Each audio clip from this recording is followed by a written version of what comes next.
Hello boys and girls, a very good morning and welcome to this live doubts clarification session on quantitative aptitude and reasoning brought to you by Talent Sprint.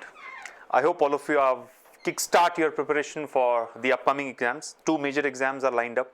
In fact, three I would say, SBI Clerks, SBI PO and SSC CGL, right? And the best part is the preparation is largely common for all the three exams, right?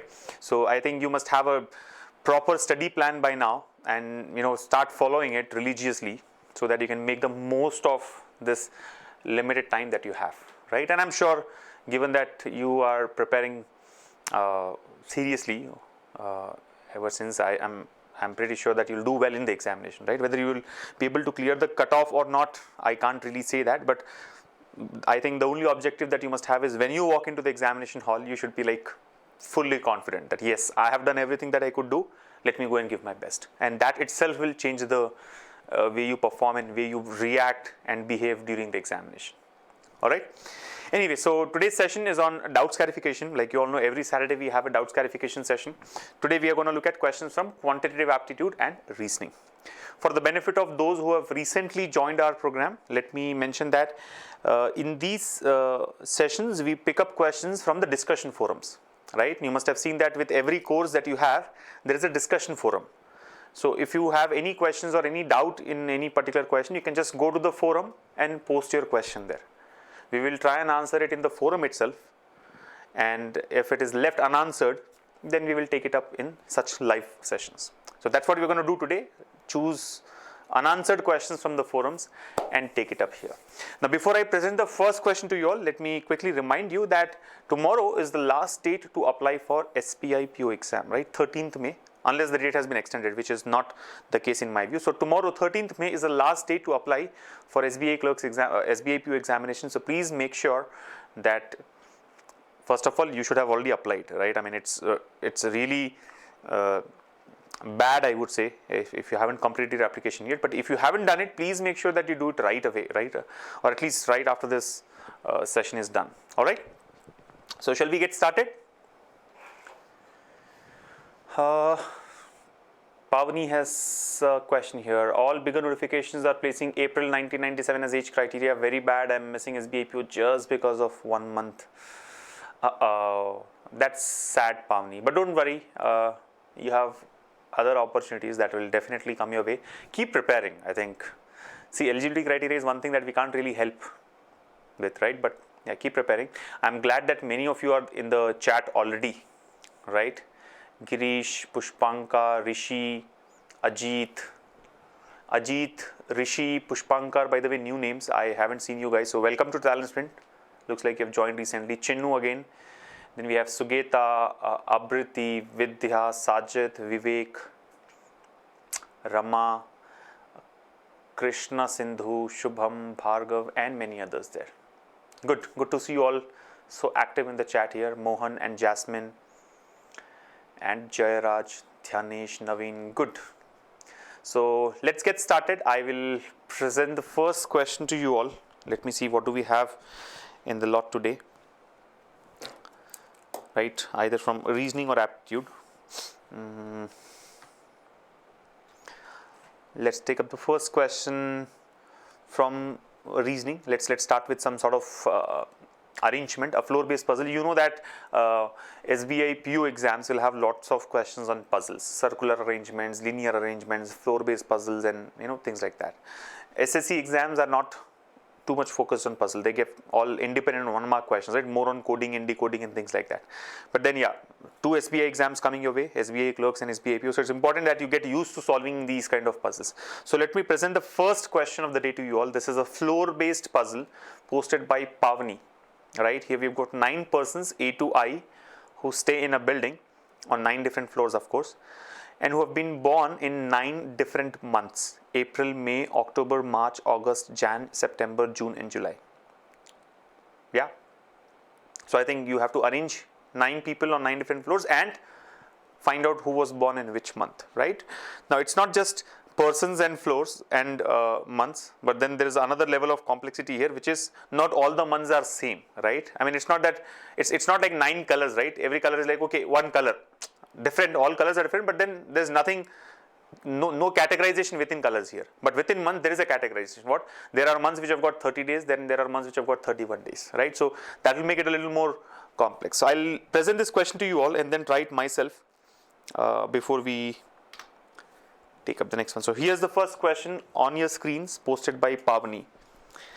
I leave you with this for 5 minutes. Your clock starts now.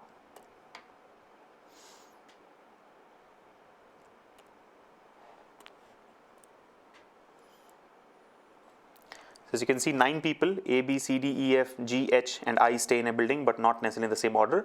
This building has 9 floors, one person stays on one floor. All of them were born in different months. The months have been given here.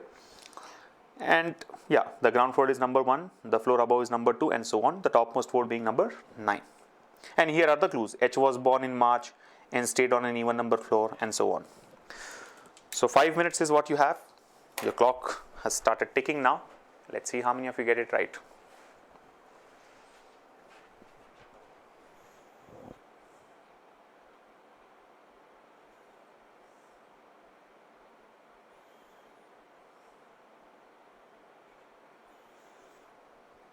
Please keep me posted about what's happening at your end. I'm sure many of you will, feel like giving up, but don't give up when you're practicing, right?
I'm quiet because I don't want you guys to get distracted. Hope all of you are trying it out seriously. Let me also try it parallelly.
Trying? Still trying? All right.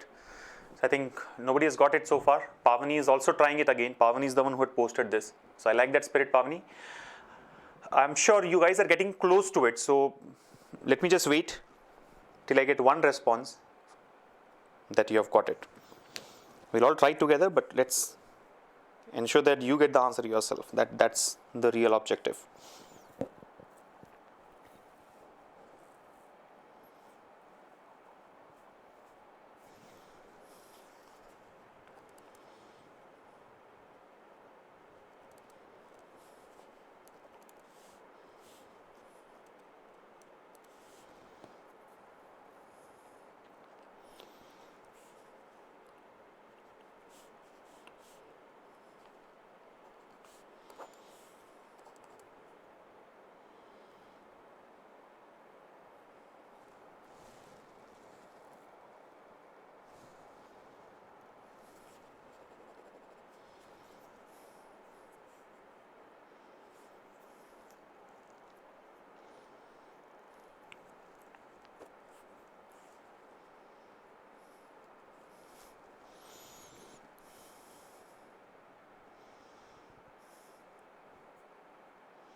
Okay, couldn't get it.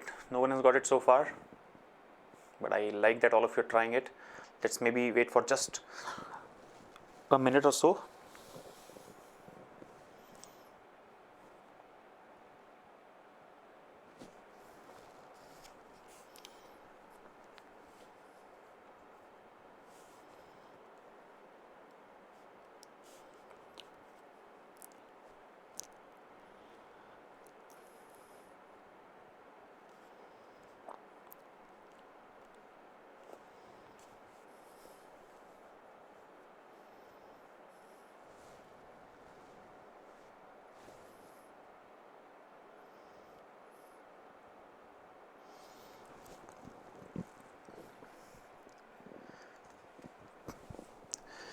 Quick.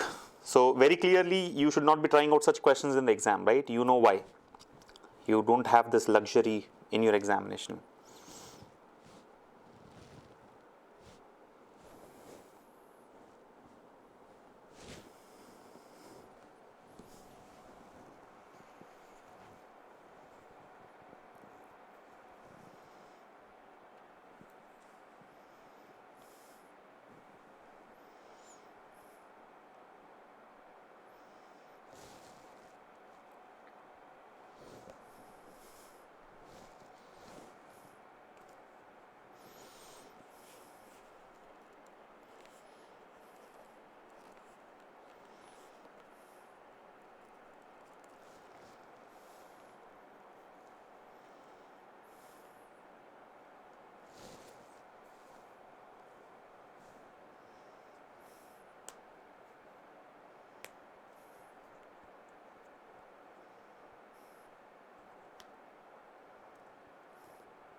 Okay. So many of you have mentioned that you've got the months, you've got the persons, but months are confusing. Let's just, okay. And Samriddhi is the only one who has done it, I guess, right? All others have fixed the persons, but not the months. So one last minute to all those who have not been able to fix months. Find out that hidden clue. Read the statements for the second time. Remember, you may not get the clue when you read it just one time, right? You have to read these statements for the second time to find out what's that hidden information which you're missing out.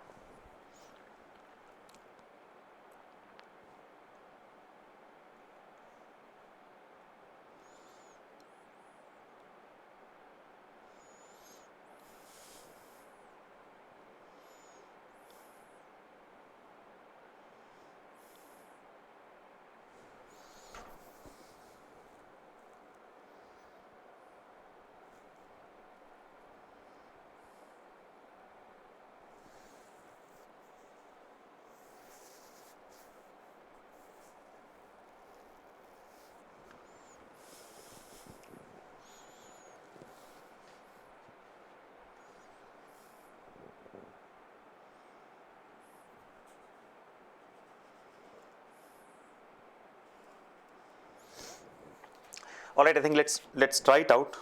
We have spent enough time. Only Samriddhi has been able to solve it. All others are confused with the months, they say. So let's give it a shot. Looks like a complex one. And even otherwise, you know that the best way to answer such questions in the exam is to skip, right? So here we go. I've got some space to try out. I think very limited space. I cannot try more than one possibility in this little space that I have. So let me be very, very frugal when I'm writing on paper or on the screen here. So here we go. The question was posted by Pavani. It says 9 people A, B, C, D, E, F, G and H and I stay in a building but not necessarily in the same order. The building has 9 floors and only one person stays on one floor. All of them were born in different months, which are April, May, October, March, August, Jan, September, June and July of the same year, but not necessarily in the same order. The ground floor is numbered 1, and the floor above it is numbered 2 and so on, and the topmost floor is numbered 9. So basically if you see 9 people, right, A, B, C, D, E, F, G, H and I, 9 different floors and 9 different months of the same year.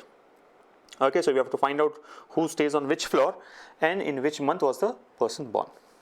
Okay, and a lot of clues are given here, right? H was born in March and stayed on an even numbered floor.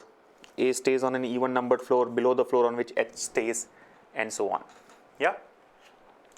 So what do we do? Let me first list down the floors here, right? I mean 9th floor to the bottommost floor. So let's say 9, 8, 7, 6, 5, 4, 3, 2, 1. Right? So we're going to write down the names of the persons and the months in which they were born against each floor here. Okay. Let me just do a little bit of alignment here. I'm doing this only so that it looks neat. You don't have to waste your time in the exam doing all this, right? I mean, I have very limited space here. So I'll write down the names of the persons here in the second column and the months in the third column. Okay. And we'll probably write down all the clues here. Pictorial representation of the clues in this space here. So H was born in March. H was born in March and stayed on an even numbered floor. Now, what do you understand from this? See, H was born in March. I think it is also important in this case that we, arrange the months in the proper sequence, unless all the months are given directly. Like H was born in March and stayed on an even numbered floor. A stays on an even numbered floor and below the floor on which H stays. So I think it will be necessary somewhere that we write down March, April, May and so on, so that we can fix the persons also as and when we get to know something. Anyway, what I'll do is first represent this clue pictorially. So H was born in March and stayed on an even numbered floor. Now even numbered floor, there are 4 possibilities: 2, 4, 6, 8. H could be on any of these 4 floors, right? 2, 4, 6, 8. He stays on even numbered floor. So what I will do is H, who was born in March, let me write it here, right? H, who was born in March, can be on 2nd floor or 4th floor or 6th floor or 8th floor. Yes or no? These are the 4 possibilities. I will not note it immediately because there's no point. A stays on an even numbered floor below the floor on which H stays. Now again, A also stays on an even numbered floor, but below the floor on which H stays. Now understand, A, the month is not known to us. A also stays on even numbered floor, 2 or 4 or 6 or 8. But since A stays A stays below the floor on which H stays, can A come on 8th floor? A cannot come on 8th floor. Try and understand. There are 4 possibilities initially for A, but I can say A will not be taking 8th floor because A has to come below H. Right? A stays below the floor on which H stays. So if A himself is on 8th floor, H has to be on 10th floor or 12th floor or 14th floor. Remember, H cannot take 9th floor. H also stays on even number floor. But then these 10th, 12th, 14th floors are not available. So A cannot come on 8th floor. You're getting my point? So it's like this. If H is on 8th floor, A will be on 6th floor. If H is on 6th floor, A is going to be on 4th floor. Or, it's not again consecutive also, right? If H is on 8th floor, A can be on 4th floor or 6th floor or 8th floor. Similarly, if H is on 6th floor, A can be on 2nd floor or 4th floor, and so on. Right? So basically, multiple possibilities are there, but A for 8th floor is ruled out. Okay, remember A stays below the floor on which H stays. Not immediately below, but below the floor on which H stays. Next point. The one who was born in the month which has 30 days stays on 4th floor. The one who was born in a month which has 30 days. A 30-day month of a person stays on 4th floor. Now, which are the 30 days month here? See, April has 30 days. May has 31 days. October is 31. March is 31. August is 31. Jan is 31. September is 30. June is 30 and July is 31, right? So I think only 30 days month here are April, right? May and October, yes, are 31 days. Then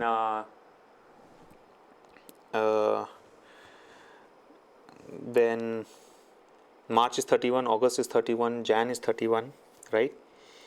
September is 30, June is 30, July is 30. So September and June. Okay, by the way, one more point that I missed out is that, like we have ruled out 8th floor for A, we can rule out 2nd floor for H. H cannot be on 2nd floor also. Why is it so? Because A has to come below H. A is below the floor on which H stays. I missed that point earlier, right? A stays on a floor which is below the floor on which H stays. So if you take H on 2nd floor, A has to come on a floor which is below H. But that does not exist. First floor is there, but A stays on an even numbered floor. So one possibility for H and one possibility for A is ruled out. Yeah. Anyway, so next point says the one who was born in the month which has 30 days stays on 4th floor. Meaning the 4th floor person is either April born or September born or June born. Right? April, September or June. So I'll just, it could be one of those 3 months, right? April or September or June. Which one we don't know. But the 4th floor person has 30 days in his birth month. So it could be April, September, June. Yeah. So that point is done. E stays on 2nd floor. Now this is direct information. E stays on 2nd floor. E stays on 2nd floor. Now you see, the moment you know E stays on 2nd floor, A cannot be on 2nd floor. Yes or no? The moment we get to know that E stays on 2nd floor, A cannot be on 2nd floor. Yes or no? Because 2nd floor is blocked. Also, H cannot be on 4th floor now. Because if you take H on 4th floor, see, if you take H on 4th floor now, what happens? A should come below H. Going back to the previous statement, A stays on an even numbered floor below the floor on which H stays. So if you now take H as 4th floor, A has to come below H. But below H there is no even floor available now for A. So H cannot be on 4th floor. H can be on 6th floor or 8th floor. A can be on 4th floor or 6th floor. Right? And A has to be below H. So one more, see, these are the important points. I mean, unless you are able to eliminate options in these kind of situations, you will not be able to move forward, right? Now, one more point. We know that, the 4th floor point also helps us. See, we already actually got to know that 4th floor may we have a person who was born in April, September or June. And we know that H was born in March. So H even otherwise cannot be on the 4th floor. There are 2 ways to look at it. Why did we eliminate 4th floor for H? Because 2nd floor was blocked for E. So A cannot come on 2nd floor. If A cannot come on 2nd floor, H cannot come on 4th floor. There is one more way to block 4th floor for H. I mean to remove 4th floor for H. How? We know that the 4th floor will have 30 days in the month. April, September or June. And H was born in March. So H cannot be taking 4th floor. Yes or no? It's April, September or June. It cannot be March. So that's how 4th floor gets eliminated. 2 ways to eliminate 4th floor for H. Okay, so E stays on 2nd floor and was born in the month which has 31 days. E stays on 2nd floor and was born in the month which has 31 days. Now 31 days are all the other months. Out of the 9 months that we have here, only 3 are 30 days month. The remaining 6 months can be for E. So there is no point in noting down all the 6 months there. We will find out. We'll figure out what the month can be. Yeah. Next point. The one who was born in July stays on 3rd floor. The one who was born in July stays on 3rd floor. This is again direct information, right? July is on 3rd floor. The one who was born in July stays on 3rd floor. A was not born in January. A was not born in January. So make a note of this. A was not born in January, right? A was not born in January. So I'll come back to this later, right? A was not born in January. There are 2 floors between the floors on which the people who were born in September and March lives. There are 2 floors between the floors on which the people who were born in September and March lives. So between September and March, there are 2 floors. September dash dash March. And of course, March is for H, you know that.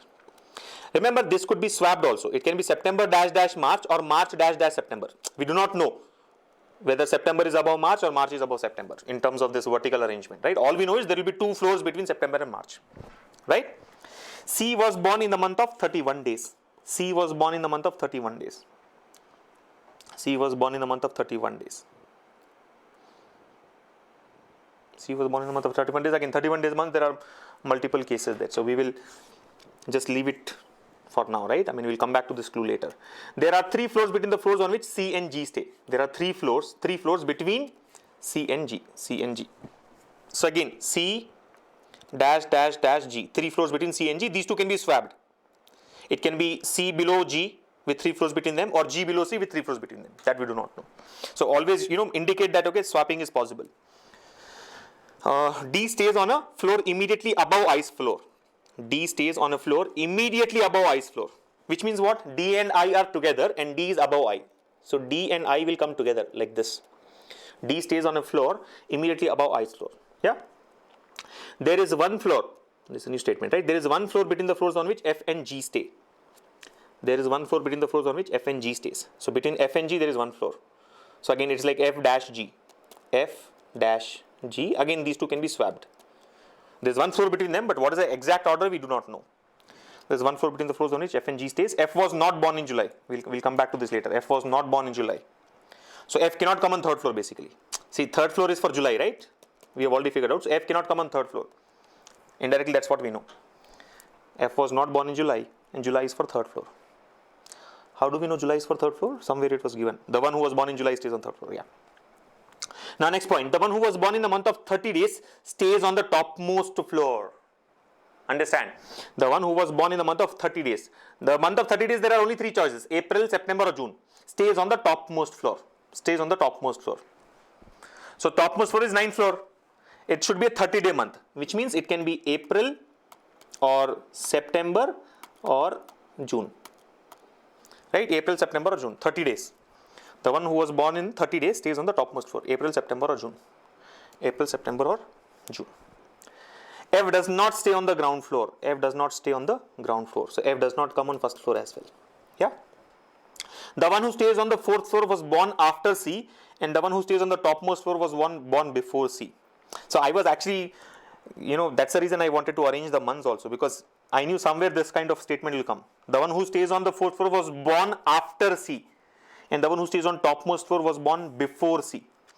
So this after C, before C thing will require us to arrange the months in the proper order, unless we know the month of C.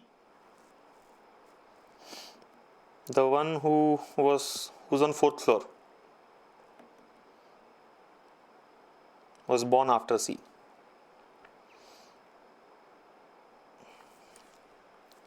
And the one who stays on topmost floor was born before C. Okay, so we'll come to this point later. Let me just read the remaining points. I does not stay on 7th floor. I does not stay on 7th floor, so I will not come on 7th floor, right? This point is done. F was born in one of the months before H. See, again, previous kind of statement. F was born before H. Acha, F was born before H means what? H was born in March, we know. So before March. F was born in one of the months before H. Since H was born in March, F will be born before March. Before March, there are only 2 months, Jan or Feb. And Feb is not there in the list. Only Jan is available. So I can say F was born in Jan. Indirectly, we know that F was born in Jan, right? One of the months before H. H is March. So F should be Jan. F should be in Jan. Right? F has to be in the month of Jan. So this is for F, we can say. This is for F, March is for H, that we already know. C stays on the floor, below the floor on which G stays. C stays on the floor, below the floor on which G stays. See, we already know that C and G will have 3 floors between them, right? C dash dash G. Earlier we had put this swap here. They can swap their positions, but now we know that C stays on the floor, below the floor on which G stays. Which means the only way it is possible is G should be on above. G should be above C. So this can be removed now. You understand? Earlier there were 2 possibilities, now there is only 1 possibility. G dash dash dash C. There should be 3 floors between G and C, and we know that C stays below the floor on which G stays. So G should be on top. So I think that's the first reading. In the first reading, we have got to know whatever we have marked so far, right? A lot of things have been noted pictorially. Now we will have to do the second reading to find out the hidden points and then close the gaps here, right? So I think, like I said, putting the months in the order will help us, but I don't have space here. I have very limited space. I can't write Jan, March in that order. But anyway, I hope you have understood, right? This point said that F was born before H. H was born in March. Before March, the only month that is available is January here. So F was born in January. So we have fixed the month for F as well, right? Now, go back to this point. I think this point is useful. The one who stays on 4th floor, was born after C. And the one who stays on topmost floor was born before C.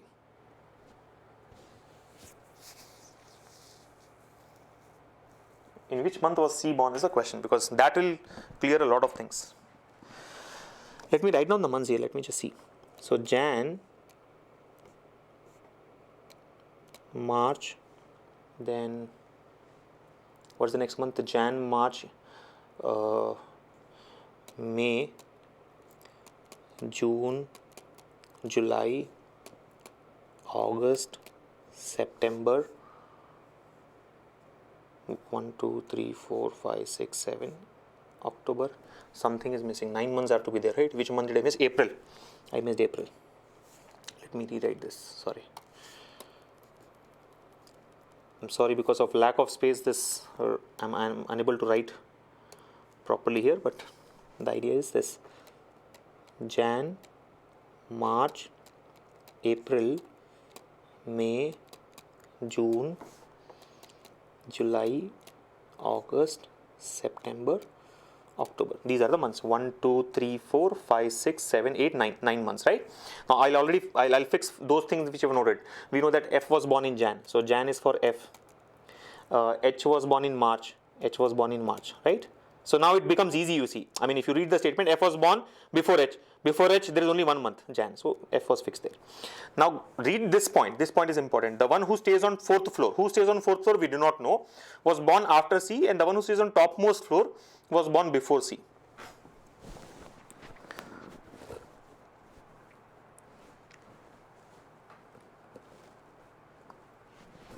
April, June or September.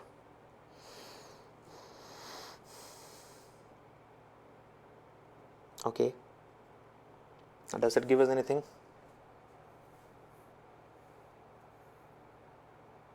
I think, see, the one who stays on 4th floor was born after C, he says, right? The 4th floor person cannot be April in my view.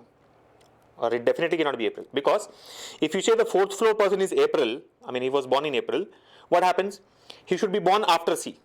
According to this point, the one who stays on 4th floor was born after C, which means April should be after C. But you see, April, before April we have F and H. C is not there before April. So April cannot be after C. April is after F and after H. You're getting my point? April is after F and H. Can we say April is after C? No. April here is coming out to be before C. So 4th floor cannot be April, because the 4th floor person was born after C. We cannot take 4th floor for April. Yeah? I mean, knowing the exact month of C will help us, but the point is, one option has been eliminated. It should be September or June. Now, let me just do the second reading. I think it will give us more clues, right? So, H was born in March and stayed on even numbered floor. H's floor is not fixed, right? 6th or 8th. All right. A stays on even number floor below the floor on which H stays, 4th or 6th.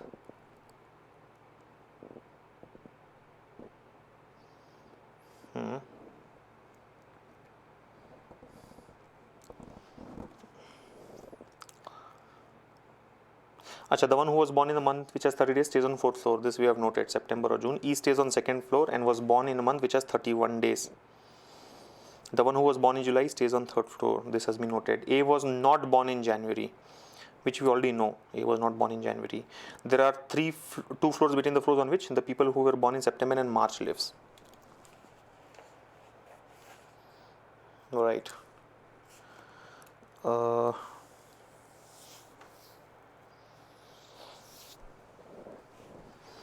There are two floors between the floors on which the people who were born in September and March lives. March is not fixed yet. I mean, we know March is for H, but where exactly is that is not known to us. C was, there are some points which you did not know, right? C was born in the month of 31 days. Okay, this is useful. Look at this point. C was born in the month of 31 days. C was born in the month of 31 days.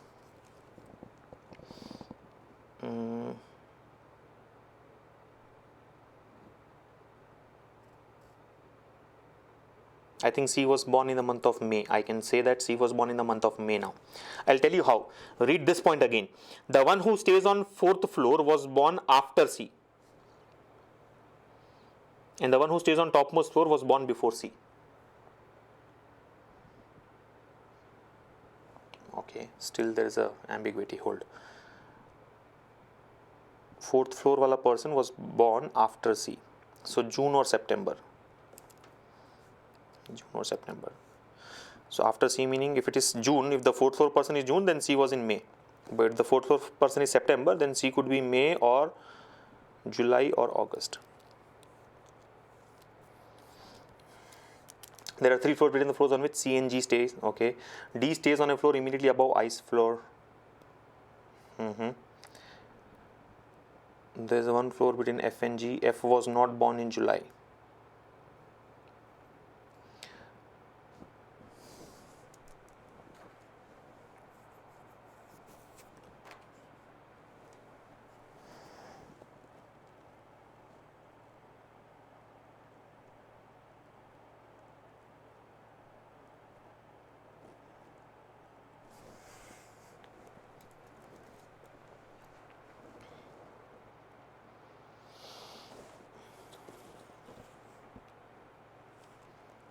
F was born before H is done. C stays on the floor below the floor on which G stays.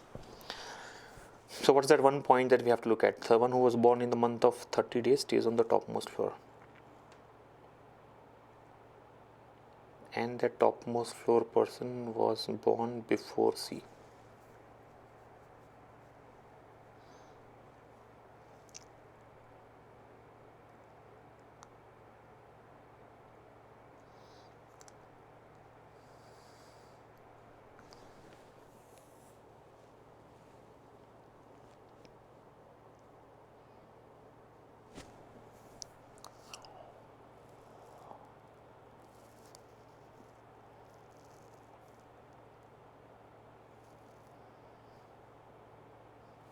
Do we know which is the other month where there will be 30 days? Which is the other floor where there will be 30 days months? Like 9th floor will have 30 days months. 4th floor will also have 30 days month. Is there any other floor? I mean, which is the 3rd floor where we will have 30 days month?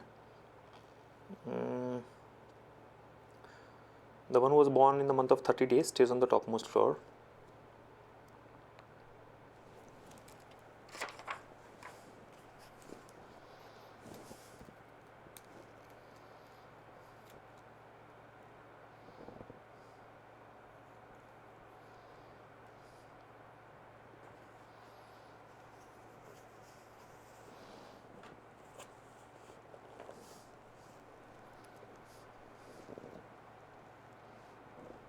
Hold on guys, I'm looking at that clue which can help us close this.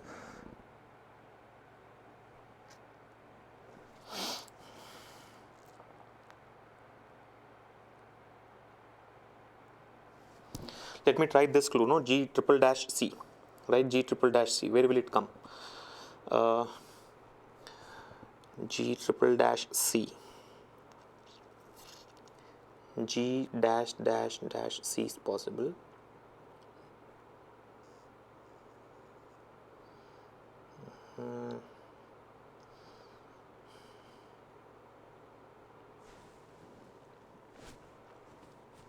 G dash dash dash C.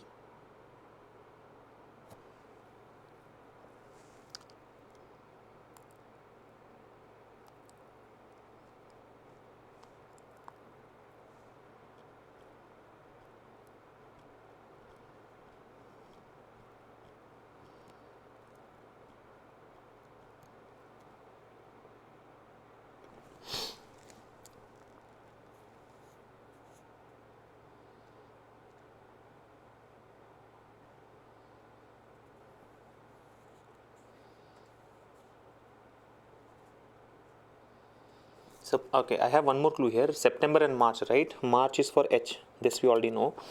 So, between September and March, there should be 2 days and there should be 2 floors. Now, we know that H can come either on 6th floor or 8th floor. So, let's assume you take H on 8th floor. September should be 2 floors below that. 1 and 2, September comes here. Or if you take H on 6th floor, September should either go for 9th floor or it should come for 3rd floor. Both are possible. So there are 2 possibilities. We can try H on 6th floor and 8th floor both and then fix it. But my bigger challenge here is space. A on 4th floor or 6th floor.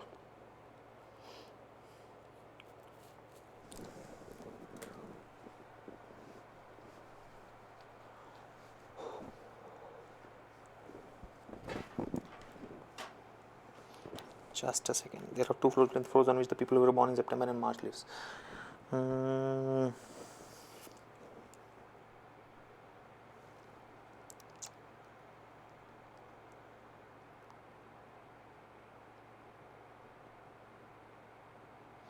Okay, if I try to fix the month of F, see F cannot come on 1st floor, 2nd floor is blocked, F cannot come on 3rd floor, F cannot come 4th floor also because F was born in Jan and 4th floor is for September or June. So F cannot come on 4th floor.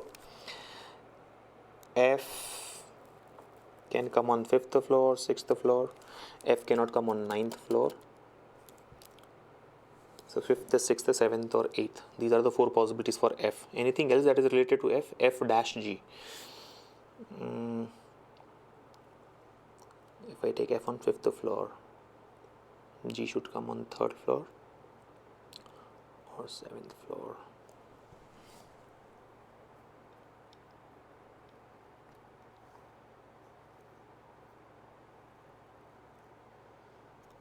See, if you try to connect these 2 places, right, F dash G and G triple dash C, there are 2 cases we get. I mean, we do not know whether F is above G or below G. If it is below G, F comes here in the middle. If it is above G, then there is one more possibility.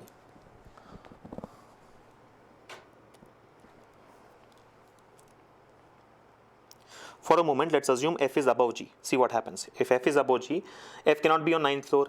Let's say F is on 8th floor.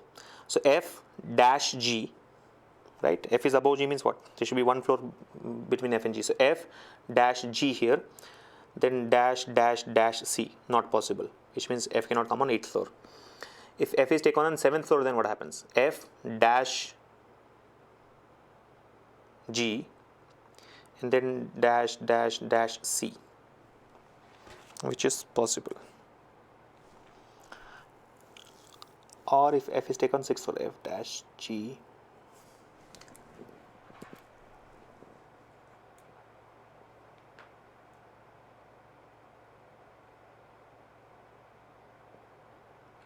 no. Something is very fishy here. I'm missing one clue that can sort everything. I mean, by now we could have tried 2 possibilities for H, either 6th floor or 8th floor, but you know what the challenge is. H was born in March and stayed on even number floor. This is fixed. A stays on even number floor below the floor on which H stays. The one who was born in the month which has 30 days stays on 4th floor. Okay.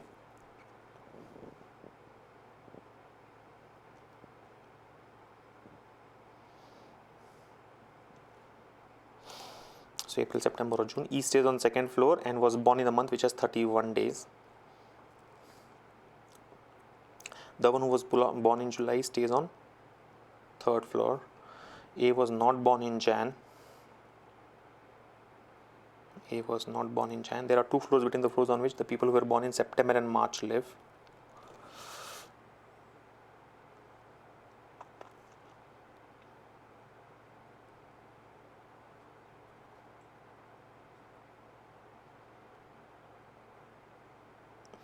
Oh, I think a very important point. There are 2 floors. This is something very, very important which I missed. That's what I was wondering, right? What is that I've missed? This will help us with a lot of data. There are 2 floors between the floors on which the people who were born in September and March lives. Right? Between September and March, there should be 2 floors. Now we know that 4th floor can either be September or June. Yes or no? April is already ruled out. For some reason it is ruled out. I don't know what. April we have already ruled out for 4th floor. 4th floor should either be September or June. Suppose you take 4th floor as September. Suppose you take 4th floor as September. We know that between 4th floor, between September and March, there should be 2 floors. So if 4th floor is September, March will come 1, 2 here in this place. But March is for H. We know that H stays on 6th floor or 8th floor. You getting my point? Remember, H, March and 6 or H, March and 8 are the 2 possibilities. Basically, March should come either for 6th floor or it should come for 8th floor. So if you take 4th floor as September, where will March come? Dash dash March will either come on 7th floor or dash dash March will come on 1st floor, which is not possible. You getting me? There are 2 floors between September and March. If I take September on 4th floor, March will either come on 7th floor or on 1st floor, both of which are not allowed because March is supposed to be an even numbered floor, which means September cannot come on 4th floor. And if September cannot come on 4th floor and April also cannot come on 4th floor, it should be June. The 4th floor has to be June. Yeah? If 4th floor is June, then 9th floor cannot be June. 9th floor should either be April or September. Yeah? If 9th floor is taken as September, dash dash March should come on 6th floor, which is possible. Which is possible. Yeah? So that's one possibility that I can take up and start working. You getting my point? So the floor for 4th floor is fixed. The month for 4th floor is fixed. It is June.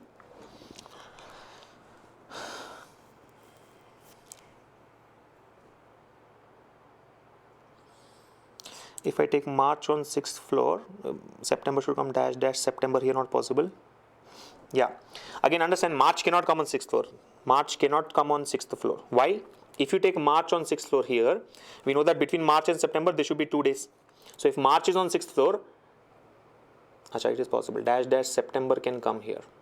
Or dash dash September cannot come here. So March can come in September. If March comes in 8th floor, what happens? Dash dash 5th floor should be September. Even that is possible. So there are 2 possibilities. Still there are 2 possibilities, but at least one clarity is there that 4th floor is June. Alright? 4th floor is June. Anything else given with respect to June? Now there is one point which was with 4th floor. No, the one who stays on 4th floor was born after C. This will help us. You see, the one who stays on 4th floor was born after C. The one who stays on 4th floor was born after C. Who stays on 4th floor, we do not know. But the 4th floor person was born in June. The 4th floor person was born in June. Yes or no? The 4th floor person was born in June. The data here says that whoever stays on 4th floor, which means June, was after C. June was after C. June should be after C, which means C should be before June. So C should be either April or May. C should be either April or May. And we also know that C should be 31 days. C was born in the month of 31 days. So if C should be April or May, the only possibility is C as May. Why C May? Because C was in the month of 31 days. I repeat this. The one who stays on 4th floor was born after C. We know that 4th floor is June. So June was after C. June was after C. So C was before June. Now before June there are 2 months available, April or May. Between April and May, the month which has got 31 days is May. We know that C was born in 31 days. So C was born in May. C was born in May. That is fixed. C was born in May is fixed. Yeah. Now 4th floor was June. That is also fixed. Now read this statement again. The one who stays on 4th floor was born after C. This is 4th floor wala person, whoever it is. And the one who stays on topmost floor was born before C. Who stays on topmost floor? The 9th floor wala person. He was born before C. Before C, the only possibility is April. 9th floor can either be April or September. You see, 9th floor can either be April or September. We know that the one who stays on topmost floor was born before C. If C is May, If C is May and topmost floor should be before C, it cannot be September. It has to be April. Topmost floor has to be April. Ninth floor has to be April. So this is ninth floor basically, and this is fourth floor. We do not know the names of the persons, but we know their floor numbers. April is ninth floor, June is fourth floor. So ninth floor is April. Ninth floor is April. So April is fixed and June is also fixed. Yeah. Now I think we can do this. See, if you take now the question is what? March. Where will March come? H. Where will H come? Basically, H will come on 6th floor or 8th floor. If you take H on 6th floor or March on 6th floor, H and March are same, right? If you take March on 6th floor, where should September come? Either dash dash September here, but not possible because this is April, or dash dash September here, which is not possible because this is July. You're able to follow? March can be 6th floor or 8th floor. If you take March on 6th floor here, September and March will have 2 days gap, 2 floors gap. So March is here, dash dash September, is it possible? No. Dash dash September, is it possible? No. Which means March or H cannot be on 6th floor. It has to be on 8th floor only. So 8th floor is for H, who was born in March. And now you can, so this point is done. Yeah. Now you can fix this. If, yeah, now you use this point. September and March has 2 floors gap. So March is here, dash dash September. September comes here. September comes here. You understand? So March is done, September is done. There should be a gap of 2 floors between March and September. So I think 30 days month are all done. June is a 30-day month. 5th floor, September is a 30-day month. And April here is a 30-day month. 30 days months are done now, right? So this is also done. What else can be done? Now I think it should be easy to crack. If, yeah, we know that A will be on even number floor below H. So A should be 6th floor or 4th floor. Any other information given about A? A's month do we know? All we know is A was not born in January. A was not born in January. A can come on 6th floor or A can come on 4th floor.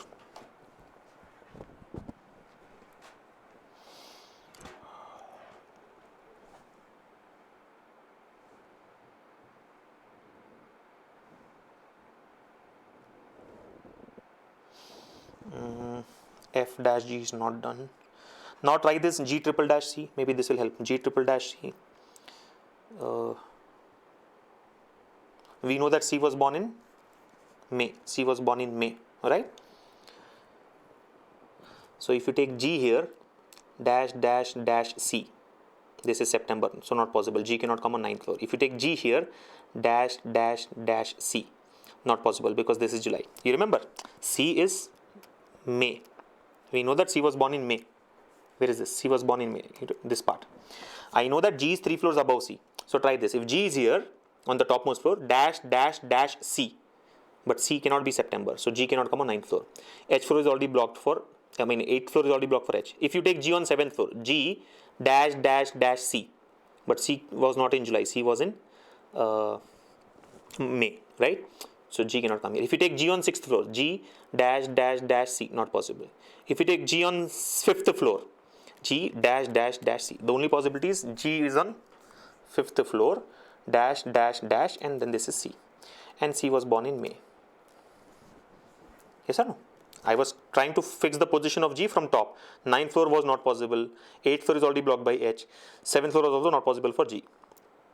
6th floor also not possible for G. 5th floor G, which is September, dash dash dash C in May. So this part is also done.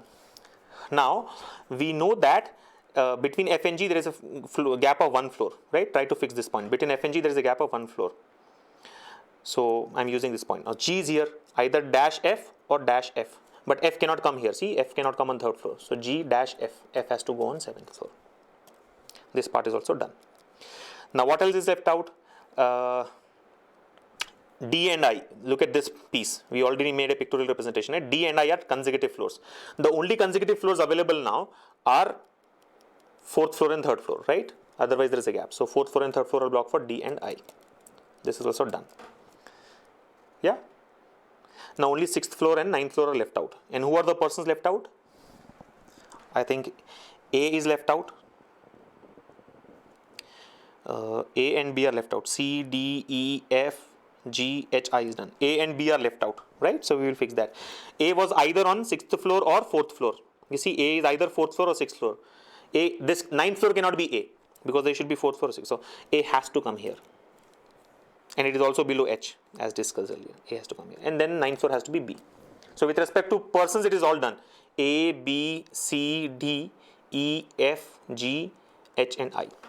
Now let's just fix the months, right? All the other points will help us fix the months. Yeah, so 9th floor is April, this is done. 8th floor is March, is also done. September here we know, this is June we know, this is July and this is May. What else do we know? F, A and E, only 3 months are left out, right? F, A and E. I'm sure clues will be there. I mean, this is easy now. After fixing it, it's easy.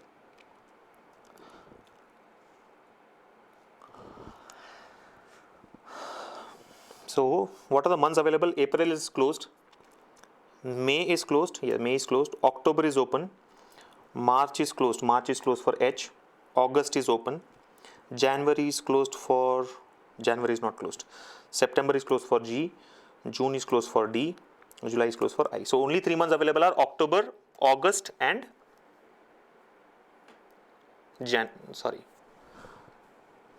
F was born in January. Sorry, we already know this, no? F was born in January. So, this should be Jan. Yeah, only 2 months are left out now. August and October. August and October. Find that out. August and October. Both are 31 days. Anything that we know about A? August or October, and this is also August or October. Is there a clue given there?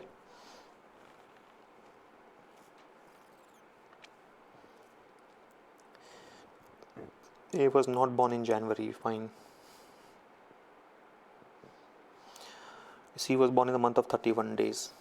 Both are 31 days by the way now, August and October. Yeah. There are 3 floors between G and C. This is done. D stays on floor immediately above I. That's done. There is 1 floor between F and G. That's done. F was not born in July is done. The one who was born in the month of 30 days stays on the topmost floor is done. The one who stays on 4th floor.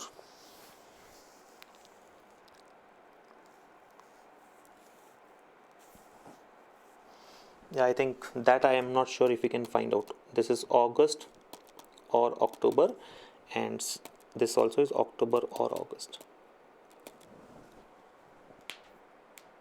Both August and October have 31 days. I think that part is not clear. There are 2 possibilities there. Unless I have missed something, right? Did I miss anything? H was born in March and stayed on even number floor. Fixed. Right? A stays on even number floor below the floor on which H stays. Fixed. The one who was born in month of 30 days stays on floor 4 is fixed. E stays on 2nd floor and was born in the month which has 31 days. So both months have got 31 days. The one who was born in July stays on 3rd floor is fixed. A was not born in January is fixed. There are 2 floors between September and March. That's fixed. C was born in 31 days month. That's fixed. There are 3 floors between C and G. That is also fixed. D stays on floor immediately above I is fixed. There is 1 floor between F and G. Well, that also is fixed. F was not born in July, fixed. The one who was born in 30 days stays on top floor, fixed. F does not stay on ground floor. Yes. The one who stays on 4th floor was born after C. 4th floor was born after C, June, and C was born in May. Yes. And the one who stays on topmost floor was born before C. Yes. I does not stay on 7th floor. Yes, fixed. F was born in one of the months before H. Will that help? No. F and H both are fixed. C stays on the floor below the floor on which G stays. So I think, yeah, we cannot do anything about the months for A and E. It could be between August and August. It will be between August and October. So with this, we are done with the arrangement. I don't think questions have been posted here along with this. Yeah. So almost an hour. I'm sorry, I think I missed out reading that basic idea of March and September has a gap of 2 days. No, if we had tried that in the beginning, we wouldn't have spent so much time. But the point is the same. These questions have to be skipped in the exam, right? There is no shortcut that I have. I'm being very, very honest, very, very open about it. I do not have a shortcut for these questions. You never know how much time it takes. I'm sure if I had read that point of March and September having a gap of 2 days, 5-10 minutes before, we could have closed it 5-10 minutes faster. But then even if we do that, it still takes minimum of 10 minutes for you to crack, or even for me to crack this kind of a puzzle. Yeah.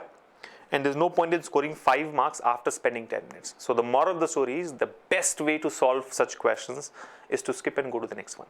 Definitely practice. You have to practice. You have to have patience and do it peacefully, right? Don't get worried or don't panic or don't lose your temper that you're not getting it. I mean, I know it is frustrating when you are not able to close it. It gets a little frustrating, but you have to have the patience. And you may ask me, many of you might be wondering that when we anyway have to skip this in the exam, why are we practicing it? The only reason why I ask you to practice such questions is because what happens tomorrow when you go for your exam, all the 35 questions from reasoning are such puzzles. You can't skip all the 35 questions, right? You have to try at least 1 or 2 or 3 of those. And for you to try, you have to some basics. I mean, you must have practice. So that's the only reason I ask you to practice. Or even otherwise, let's say when all the remaining questions from reasoning are done and 10 minutes are left out or 5 minutes are left out and you want to try one of the puzzles, you got to have some practice so that you can close it faster. So definitely practice, but don't do it in the exam. Okay? If there are any questions, I'm sure there won't be any questions and I won't be able to answer your question directly because I'll have to do the whole thing once again. Yeah. So what I would suggest is try it once again yourself and you will be able to solve it this time, right? I mean, it's all about reading between the lines and finding out those hidden clues so that you can fill the gaps faster. You see, once we got to know about March, H and that September month, everything kind of, fell in place very quickly, right? So I was waiting for that one point which could help us. Okay, should we go for the next one? Let us take something from quantitative aptitude and then we'll come back to reasoning. Now there's this question posted by Chandrahas Yadav. This is on finding out the smallest number among 3 numbers. So let me present the question to you all and then see how many of you get the answer. Here we go. Very simple question. The smallest number among 362 by 3, 5 square root 27 and 6 square root 34. Find the answer. You have 1 minute for this. Your clock starts now. Quick. The smallest number among all these 3. 362 by 3. You get such questions in SSC exams, by the way, right? How do you do it? I know you do not know the square root of 27. I also know we do not know the square root of 34. Then how do you do it?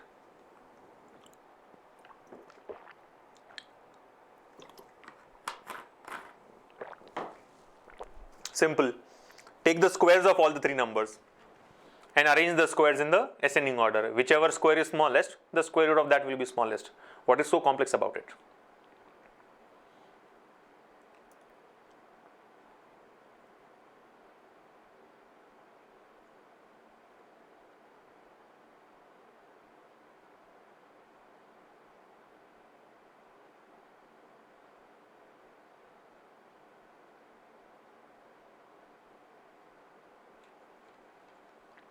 Yes or no?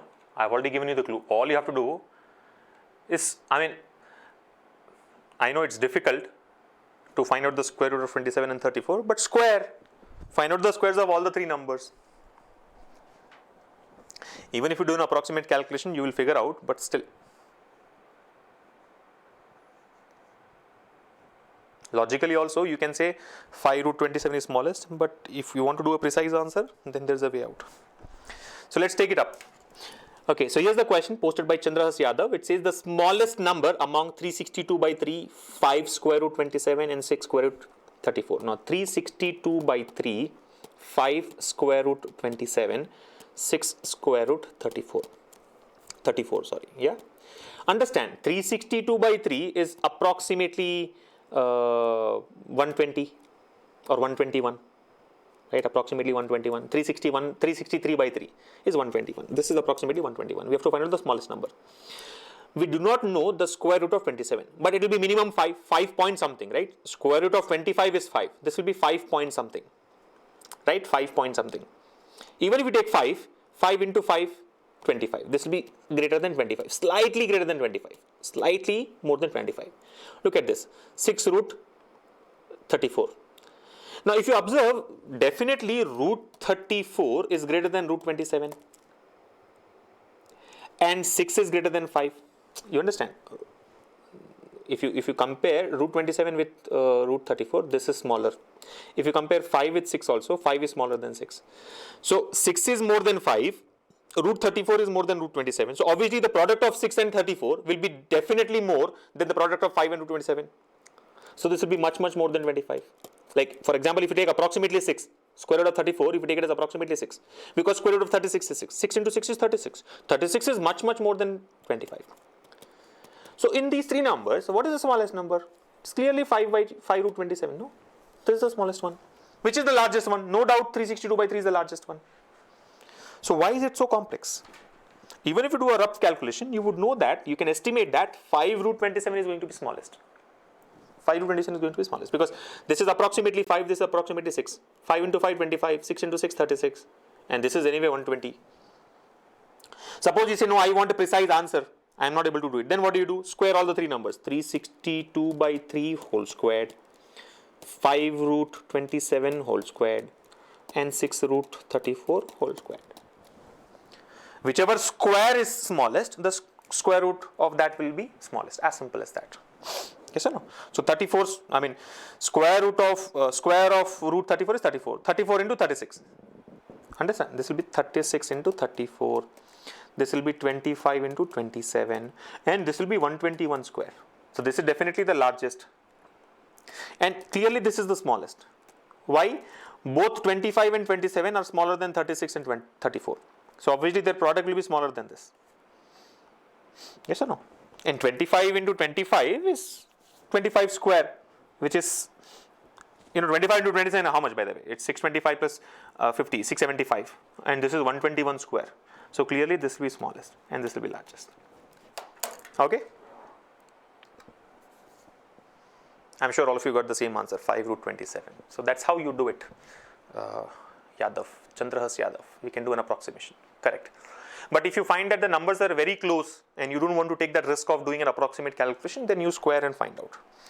Let me present the next question to you all. Let's take one more from Quantitative Aptitude. This was posted by Sindhu. An easy one, but what is surprising is nobody had answered this. Sindhu's question says, Tinkawala purchased the article for rupees 1,23,684. He sold 60% of those at a profit of 16.66% and the rest at a loss. Find the loss percentage of the remaining if the overall loss is 14%. We have solved such questions many times in the past. Do it quickly. He purchased some article for whatever amount. He sold 60% of those at a profit of 16.66 and the rest at a loss. Find the loss percentage of the remaining if the overall loss is 14.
%, is what Dharti has got the answer as, right? 30%, which is option B. Waiting for others. Chinnu has also got 30%. Dushyant has got 30%. All right. So 3 of you have got 30%, option B. Waiting for more responses.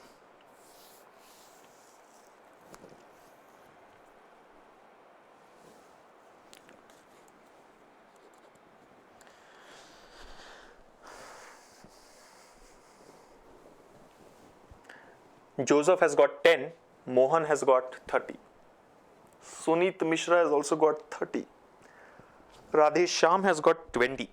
So if you see, there is a variety of answers that we have got already. 10, 20, 30. Let me wait for a few more seconds, see what happens.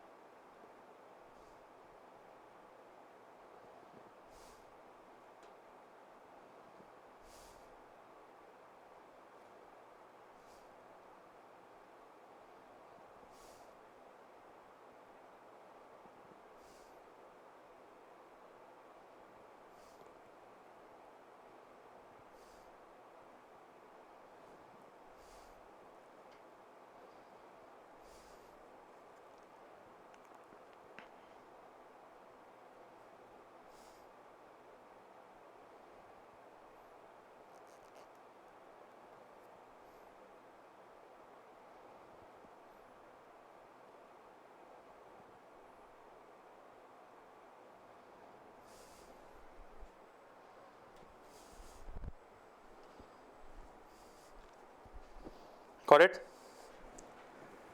60%, okay, more answers coming in. Shubham has got 60%. So we have got 10, 20, 30 and 60 as the answers.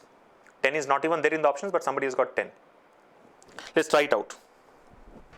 I know what is the mistake that all of you are doing. Mistake as in not mistake, but you are making it lengthy. You are making it lengthy. Let's take this now. Alright, so here's the question. This was posted by Sindhu. See what it says. Tinkawala purchased the article for rupees 1,23,684. He sold 60% of those at a profit of 16.66% and the rest at a loss. Find the loss percentage of the remaining if the overall loss is 14%. So somebody by name Tinkawala has purchased some articles. Actually, it's not the article, it is articles, because then he says 60% of those. So meaning there are some, more than one article. So 60% of those articles, 60% of these articles are sold at a profit of 16.66% and the remaining are sold at a loss. Rest is what? 40%. If 60% are sold at profit, remaining will be 40%, and these 40% of the articles are sold at a loss. Find the loss percentage of the remaining, meaning on this 40%, what was the loss if the overall loss was 14%? What is the biggest problem in this question? What is the biggest, the tricky part in the question? This number 123,684. He spent 123,684. What's the best way to solve this question? Don't consider 123,684. Let's assume it is 100. See, irrespective of what the price per article is, since he is asking us to find out a percentage value eventually, loss percentage, we can always assume that he has purchased 100 articles for 100 rupees each. 100 articles for 100 rupees each. He sold 60% of those at a profit of 16.66%, meaning out of this 100, 60%, 60 were sold at a profit of 16.66%, meaning if it was bought for 100 rupees, it was sold for 116.66 rupees. And the remaining of these 100, meaning 40 were sold at what price? You have to find out the loss on the remaining are 40. So we have split 100 articles, this is number of articles and this is the cost price per article basically. So 100 has been split into 60 and 40, 60 were sold at a profit. So if 100 is the cost price, with a profit of 16.66, the value becomes 116.66. What is the value on the remaining 40? Understand the overall loss is 14%, meaning what? This is the selling price of 60 articles plus this will be the selling price of remaining articles. This should be equal to the total selling price. He has sold 100 articles totally. At what price? He sold at a loss of 14%. So what he purchased at 100 rupees was sold overall at 86 rupees. You get it? See, don't go by the length of the explanation. I am giving a detailed explanation. You just have to write this one equation and simplify to get the answer. You can also use allegation method. We have discussed that also in our videos. So those who all want to try allegation, they can do that. Otherwise, simply form an equation. Simply form this equation. 60% we are sold at profit of 16.66. Cost price is 100. So profit of 16.66 makes it 116.66. Overall, all were sold at 14% loss. So if cost price is 100, 14% loss will make it 86. Remaining 40 were sold at what price? So selling price of 60 articles plus selling price of 40 articles should be equal to selling price of all the articles. That's the whole idea. This equation is selling price, overall selling price. This equation here is about overall selling price. Simplify. Simplify, you'll get the answer. Simple. Calculation is also simple. This is 20 into 3, this is 20 into 2, and this is 20 into 5. 20 into 3, 20 into 2, 20 into 5. What is 3 into 1? 16.66. See, this is where your calculation ability plays a key role. 3 into 100 is 300. 16.66 into 3 is 50. 16 into 3 is 48. 0.66 into 3 is 2. So 48 plus 2 is 50. So this becomes 350. Plus, let's say this is 2x. The question mark is x here. Equals to 5 into 86. 5 into 86 is how much? 430. So what will be the value of x? 430 minus 350 is 80. 430 minus 350 is 80. 80 divided by 2 is 40. X is equal to 40. Which means the remaining articles were sold at what price? 40 rupees each. This is the selling price of remaining 60% articles. Sorry, remaining 40% articles. What is the selling price? 40 rupees. 40 rupees is the selling price of remaining 40% of articles. If the selling price is 40 rupees, where the cost price was 100, how much is the loss? 60% is the loss. Yes or no? So just one equation. This is the equation that you have to write. Very, very simple. Very easy to frame this equation. And we have solved such questions in the past multiple times, right? Write the correct equation. 60% were sold at profit of 16.66. So it becomes 116.66. Remaining 40% were sold at what selling price? So that overall for all the 100 articles, the loss is 14%. Solve for the selling price. Once you get the selling price, you will know what the loss percentage is or what the profit percentage is. That's it. Or apply allegation rule. Now I will not explain the allegation rule here. You already know what the allegation rule is. We have solved such questions using allegation method in the past. You can refer to those videos and try the same question again using allegation method. Right? You can do that as well. So answer is 60%. Option 3, 60% loss is the answer. All those who had got 20%, 30%, 10% are wrong. 60% is the final answer.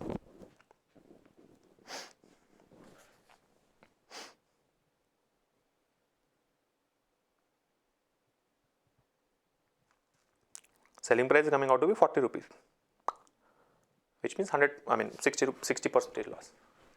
Now there are many here who want me to explain this once again. Bhargav, Mohan and Selvi. I want to understand from you guys, have you gone through profit and loss? Have you actually solved questions on profit and loss?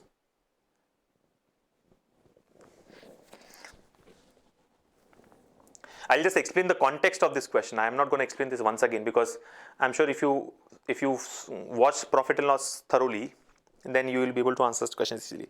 There is a person who has bought 100 articles, some number of articles, let's assume 100 articles, at 100 rupees each. He has bought 100 articles. I am the shopkeeper, let's say. I have bought 100 articles for 100 rupees each. Yes? Out of these 100 articles, 60%, meaning 60 articles, were sold at a profit of 16.66%. Meaning 60 articles I sold at a profit. What profit? 16.66% profit. Meaning if I bought for 100 rupees each, I'll be selling for 116.66 rupees each. So what will be my total collection? 60 into 116.66. 60 into 116.66. Right? That's my total selling price for these 60 articles. Remaining 40 articles I sold at a loss. I don't know what loss, but I sold at a loss. Overall, in this whole transaction, I made a loss of 14%. Understand, overall I spent how much? For 100 articles, I have spent 100 rupees each. Overall, all these 100 articles were sold at a loss of 14%. Meaning, cost price 100 becomes selling price of 86. 14% loss, right? It should be reduced by 14 rupees. So, 100 articles were sold at 86 rupees overall. So, my total collection is 100 into 86. But this total collection of 100 into 86 is split into two parts. 60 into 116.66, 40 into what?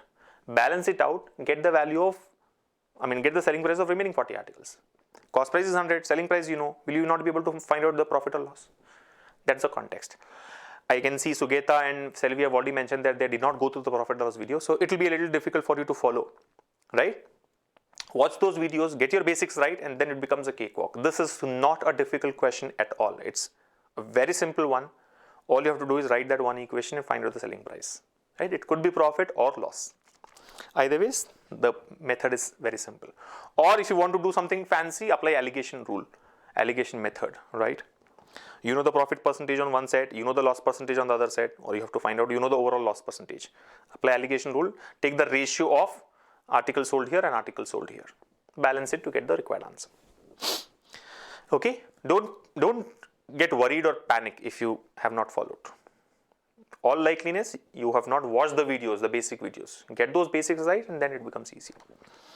Okay, shall we go for the next one now?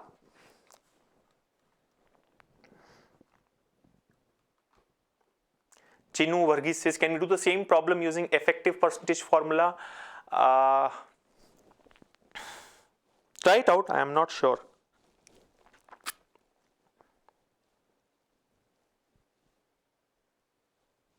Just try it out. I don't think effective percentage will work, but give it a try. Yeah.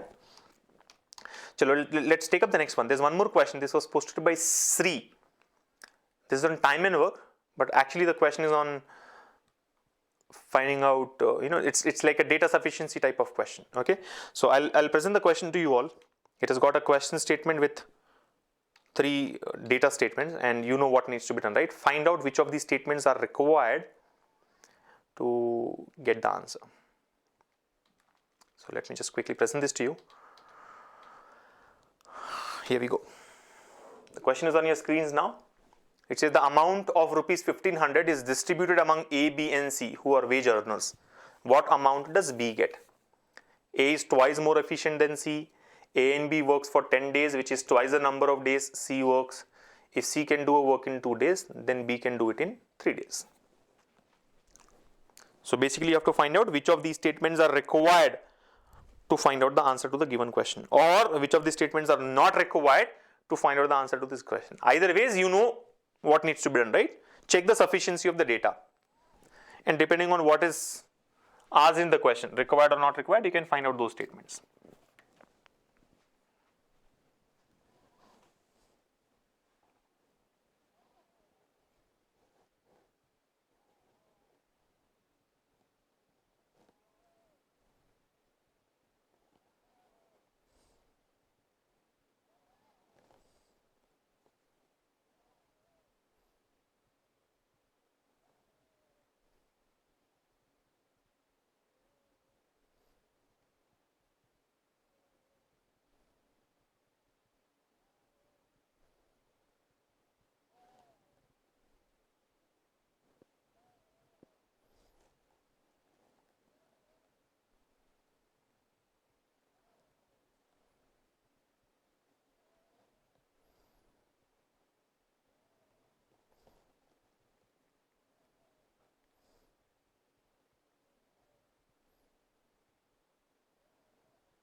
Answers have started coming in. Ajit says any 2 are required. Neeraj says 2 and 3 required. Yeah, I think most of you think any 2 are required, but then some of you have been very specific, right? Dushyant says 2 and 3 are required. We have Raghul here who says 1 and 3 are required. Okay. And others says 2 and 3. Vijay says first and third is sufficient to give the answer.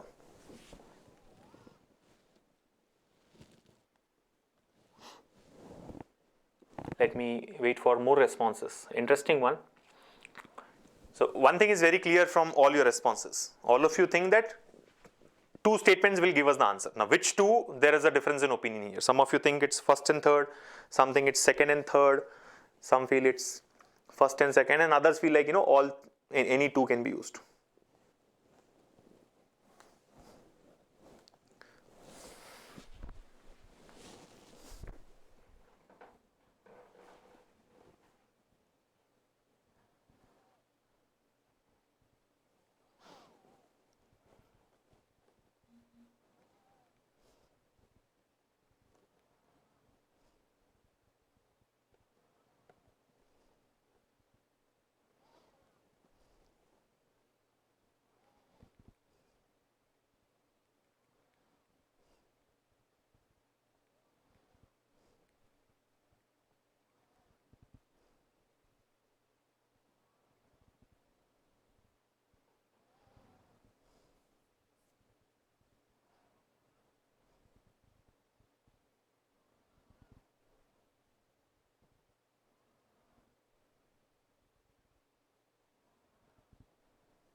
Got it?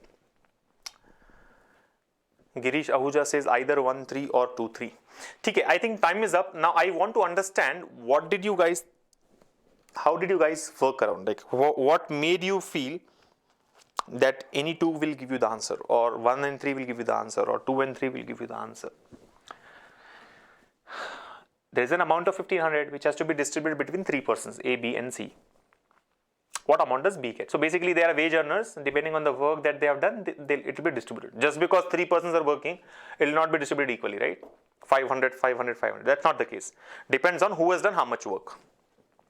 We know that if all 3 of them work for equal number of days, then the time spent is same, but the capacity may be different. So we should ideally divide the amounts based on their capacities. Yeah. But in this case, when I read the 3 statements, I get a sense that not all of them are spending the same amount of time. I mean, if you look at the second statement, it says A and B work for 10 days, which is twice the number of days for which C works. All of you are trying to divide the amount based on their capacities, which is the right thing to do if all 3 of them have worked for the same number of days. Yes or no? If all 3 are spending the same amount of time, then we will look at their capacity. Boss, you worked for 10 days, all 3 have worked for 10 days, but in these 10 days, A worked more when compared to B and compared to C. So A should ideally get more of 1500. Makes sense.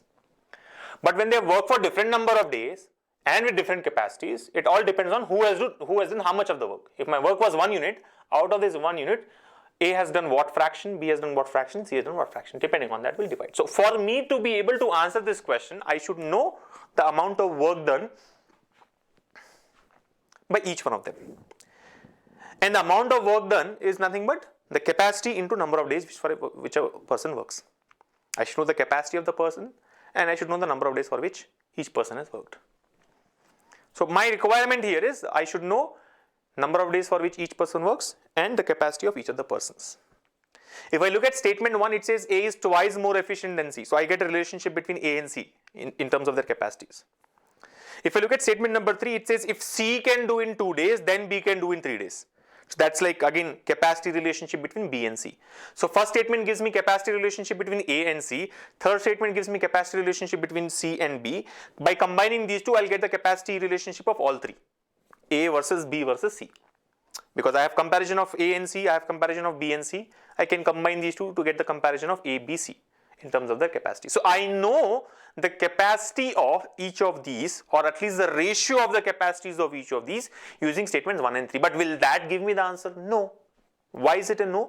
Because capacities alone will not help you decide the wages here. They have worked for different number of days according to statement number B. Statement number B or number 2 says A and B works for 10 days, which is twice the number of days for which C works. Meaning A and B work for 10 days each and C work for 5 days. Because A and B work for twice the number of days for C works. So I know the number of days for which each of the person works, or the time spent by each of the person from statement 2. I know the capacities from 1 and 3.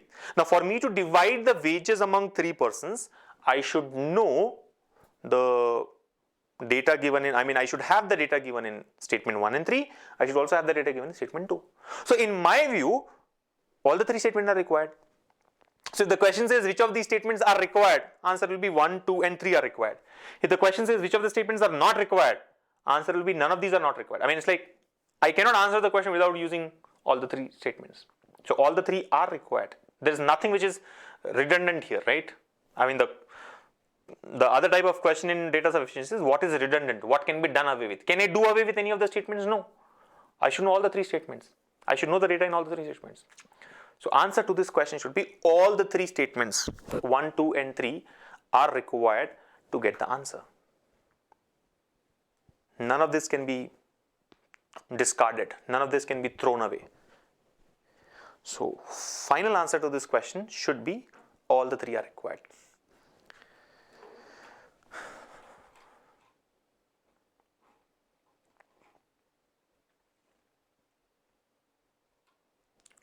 I hope all of you have understood. So all of you are wrong. All of you are wrong because most of you said any 2 of the 3 statements are required, and some were specific 1 and 3, 2 and 3, 1 and 2? No.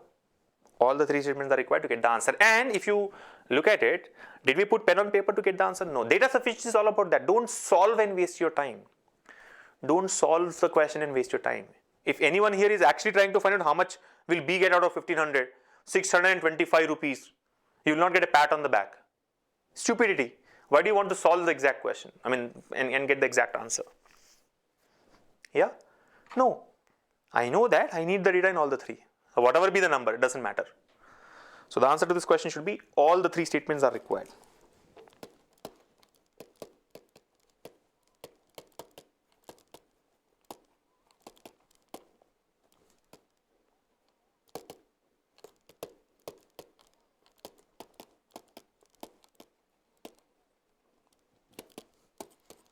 Required, required, and required. These 2 together will give me the capacity ratio. This gives me the time ratio. By using these 2 together, I'll get the work ratio. And only when I get the work ratio, I'll be able to divide the wages of 1500 rupees among A, B, and C. That's why all 3 are required. I hope I'm clear with this. A and B work for 10 days, which is twice the number of days for which C works. A and B work for 10 days. So A work for 10 days, B work for 10 days. It is twice the number of days for which C worked, which means C worked for 5 days. 10 is twice the number of days for which C worked. So C worked for 5 days. Anjaney Upadhyay says second one is confusing. That's why I'm explaining it to you, right? 10 days for A and B, C worked for 5 days.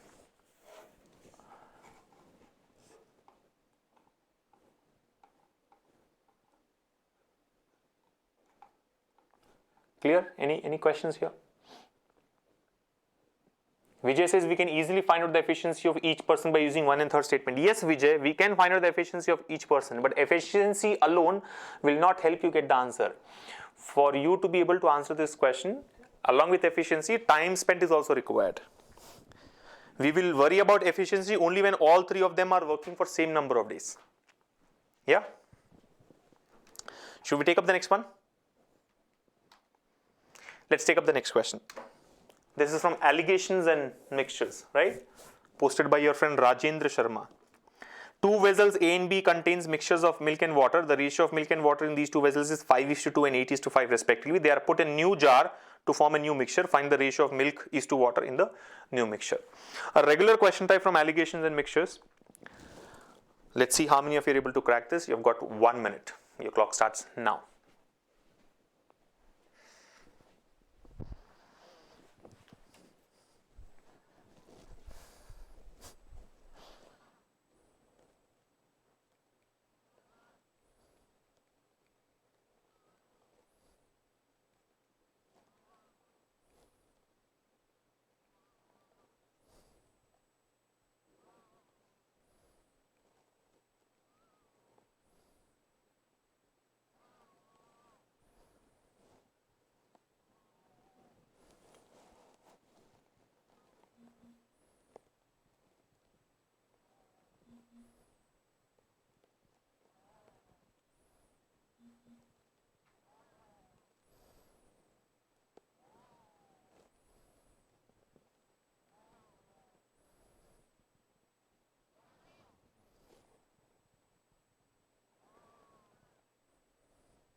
(121 is to 61).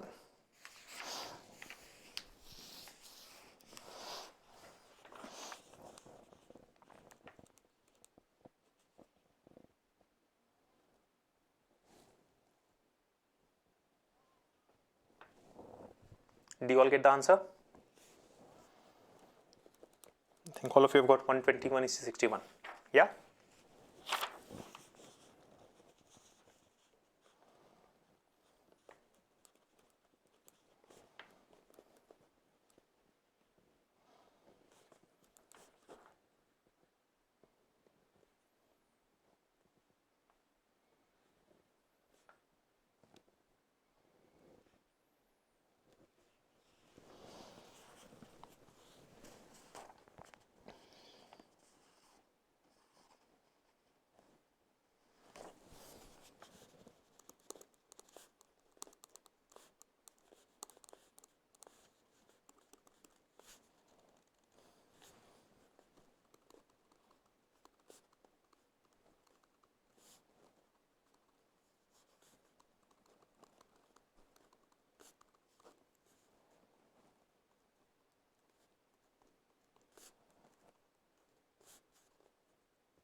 All right, time is up. I'm very glad, not that you got the answer, I'm very glad that I chose this question today. And I'm glad that Rajendra Sharma has posted this question in the discussion forum, and I'm glad that nobody responded to it in the discussion forum. And I'm very disappointed that all of you are wrong. Not all of you, most of you are wrong. All those who have got 121:61 are wrong. I repeat, all those who have got 121:61 as the answer are wrong. Let me read out these names of some of these smart students.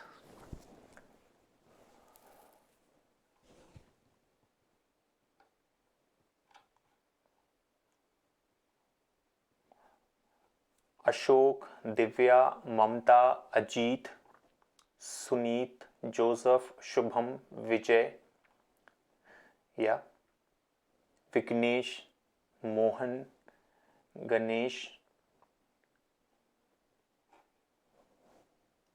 All of you are absolutely wrong because the question is incomplete. What does the question say? Let me go back to the question. Look at the question. What does it say? And this was posted by a friend Rajendra Sharma. It says two vessels A and B contains mixtures of milk and water. The ratio of milk and water in these two vessels is 5:2 and 8:5 respectively. So there's one vessel which has got milk and water in the ratio of 8:5. Milk is to water. There's another vessel which has got milk and water in the ratio of 5:2. Milk is to water here is 5:2. Right? These two are mixed together to get a bigger vessel. I mean, to get a new mixture. M dash is to W dash, let's say. What is that ratio is the question. They are put in a new jar. So contents of both these are put into a new jar to form a new mixture. Find the ratio of milk and water in the new mixture. How will I get the ratio of milk and water in the new mixture unless I know about the quantities Q1 and Q2? Either the quantities should be given or the ratio of the quantities has to be given. Are you able to follow?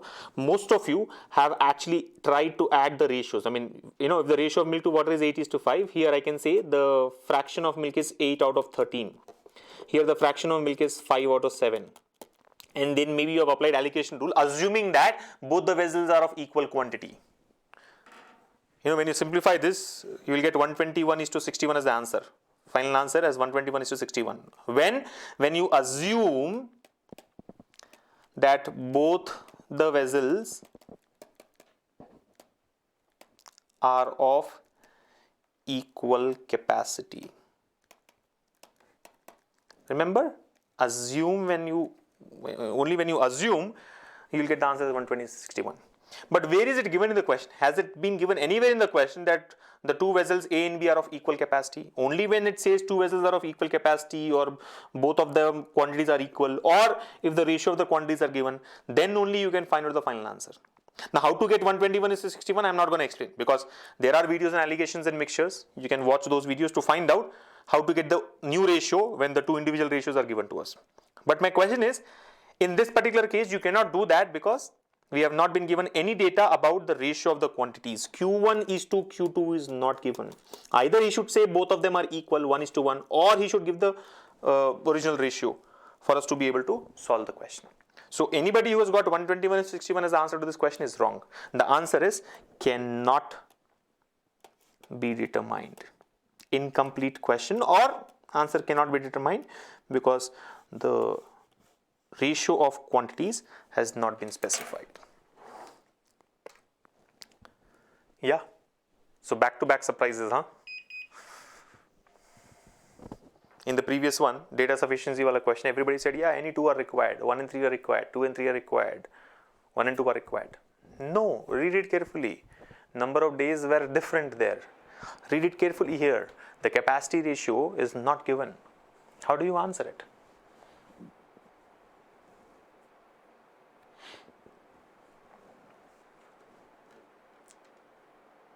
Shubham says when we add the ratio, we got 121:91 for milk, which means the ratio is more than 1. Shubham, you are missing that last piece. First of all, you should not be doing the solution, but let me clear one confusion that you have. 121/91 is the ratio. 121/91 is what? I don't know. When you simplify, Will you get 121 by 91?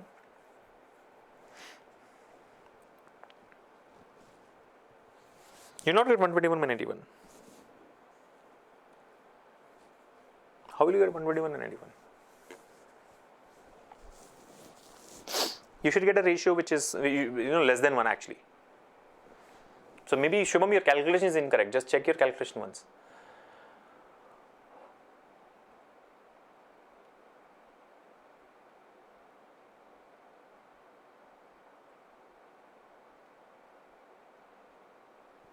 Got it? Any confusion here? Or shall I go for the next one?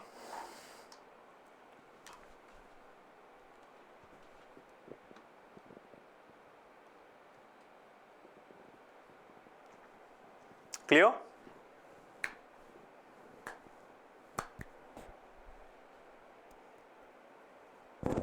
Vignesh says yes, he is wrong. It should be 121:61.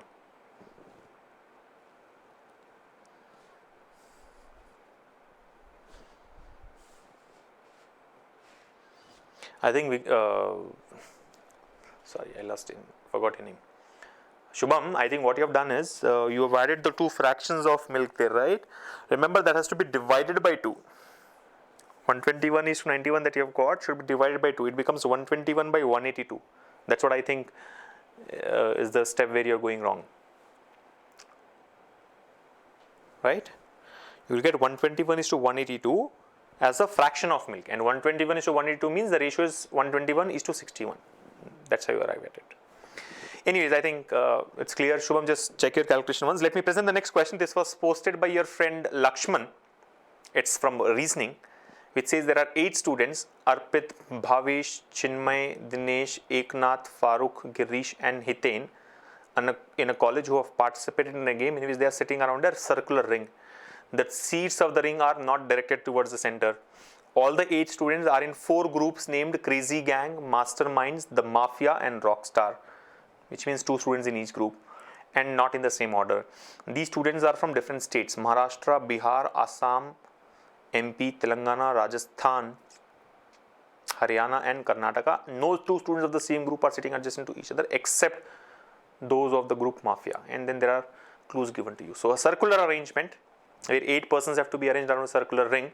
All of them are facing outwards, all of them belong to different states, and all of them belong to different groups. So a complex circular arrangement, to be specific. I'll present this question, leave you with this for about 5 minutes or till one of you crack it. Your clock starts now.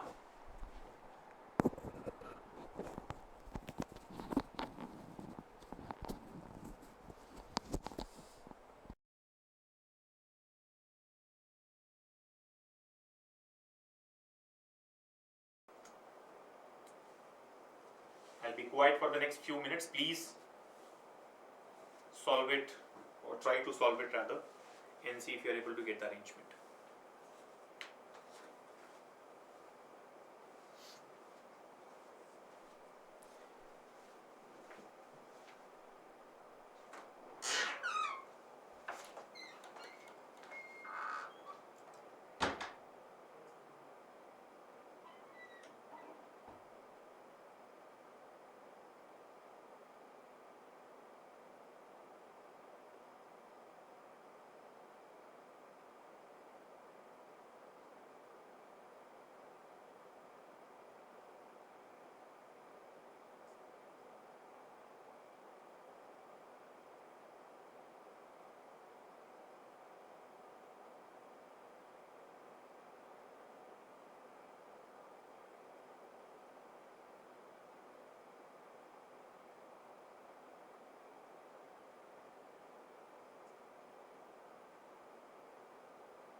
Please keep me posted about what's happening at your end.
I don't think the screen is blurred, Neeraj.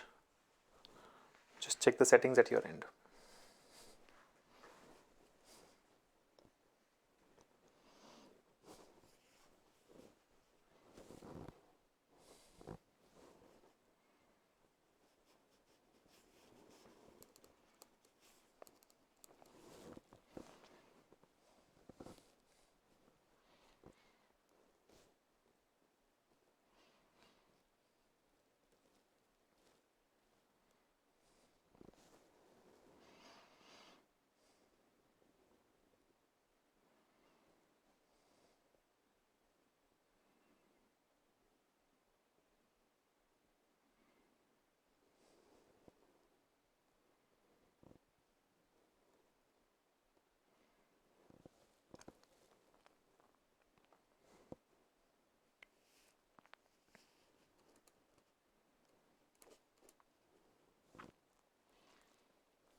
Done?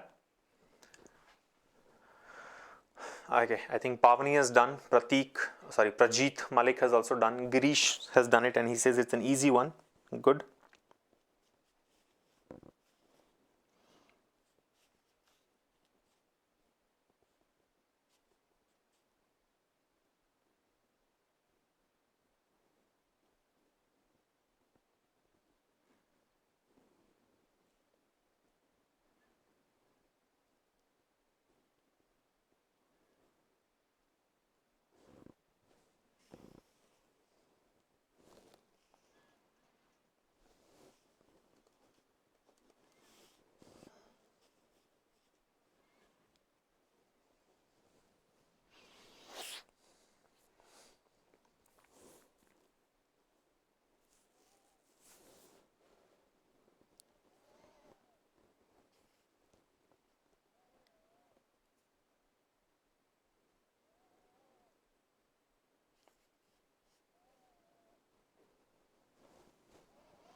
Direction is not given. Aishwarya, if you read the first couple of statements, it says in a game in which they are sitting around a circular ring, the seats of the ring are not directed towards the center. So what do you mean by direction is not given? Neeraj says group set nahi ho raha hai. Sugeta is about to complete. Mamta has done it. Rama has done it. Sunit Mishra has done it. And so has Sugeta and Samriddhi. Good.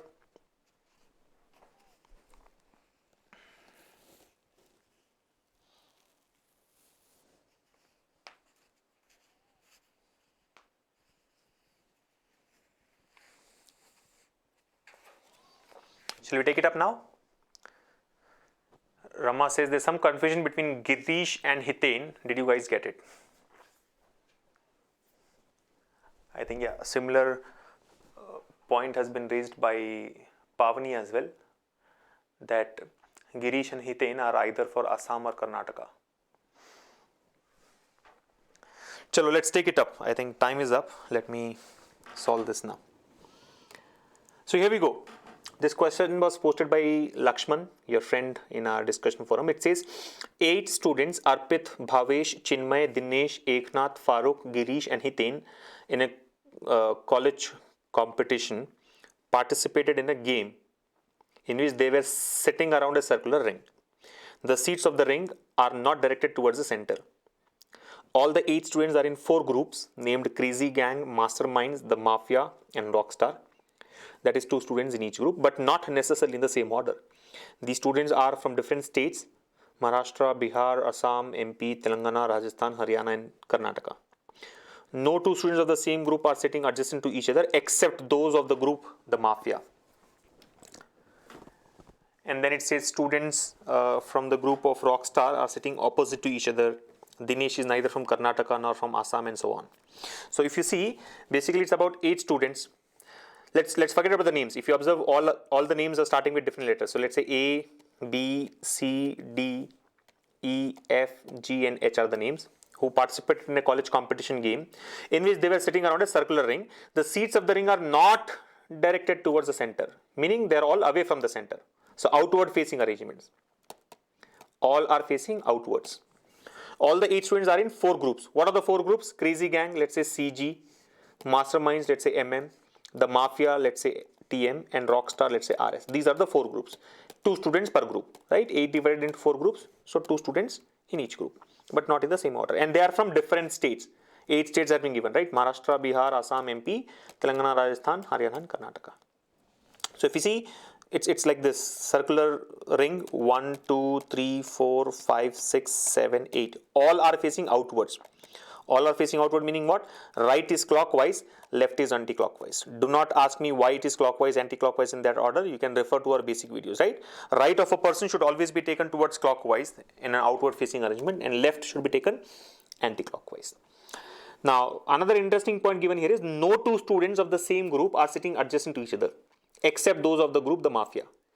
Meaning except the mafia group, all the other groups are separated. Students of other groups are separated. Only the students of the mafia group are sitting together, right? Students from the group of rockstar sitting opposite each other. So I think these are, here the clues start, right? No two students of the same group are sitting adjacent to each other. They are not adjacent except mafia. So mafia will be together, remember that. And students from the group rockstar, RS, are opposite to each other. Okay.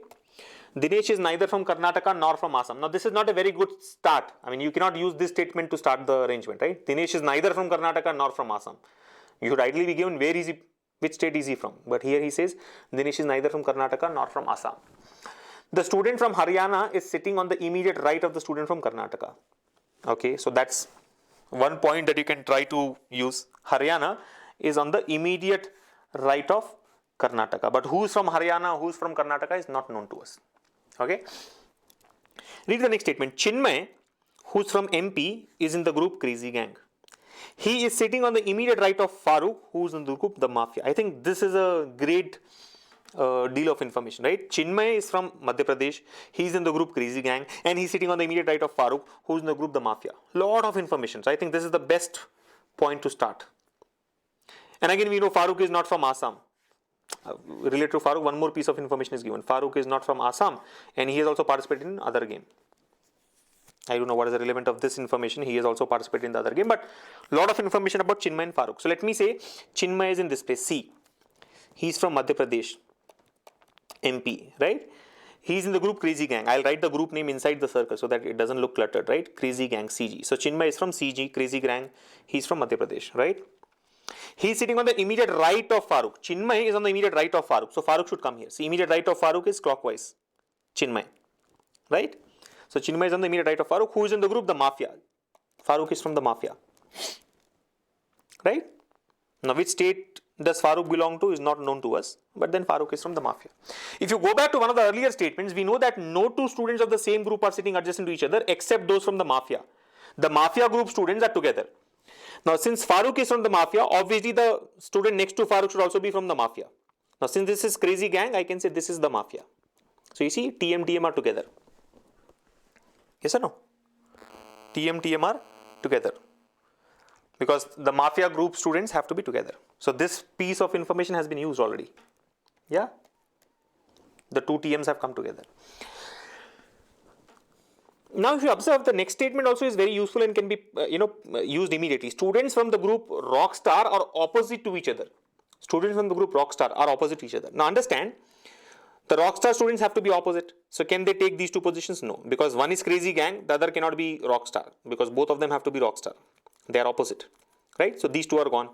Similarly, these two are gone because these cannot be Rockstar. One is the Mafia.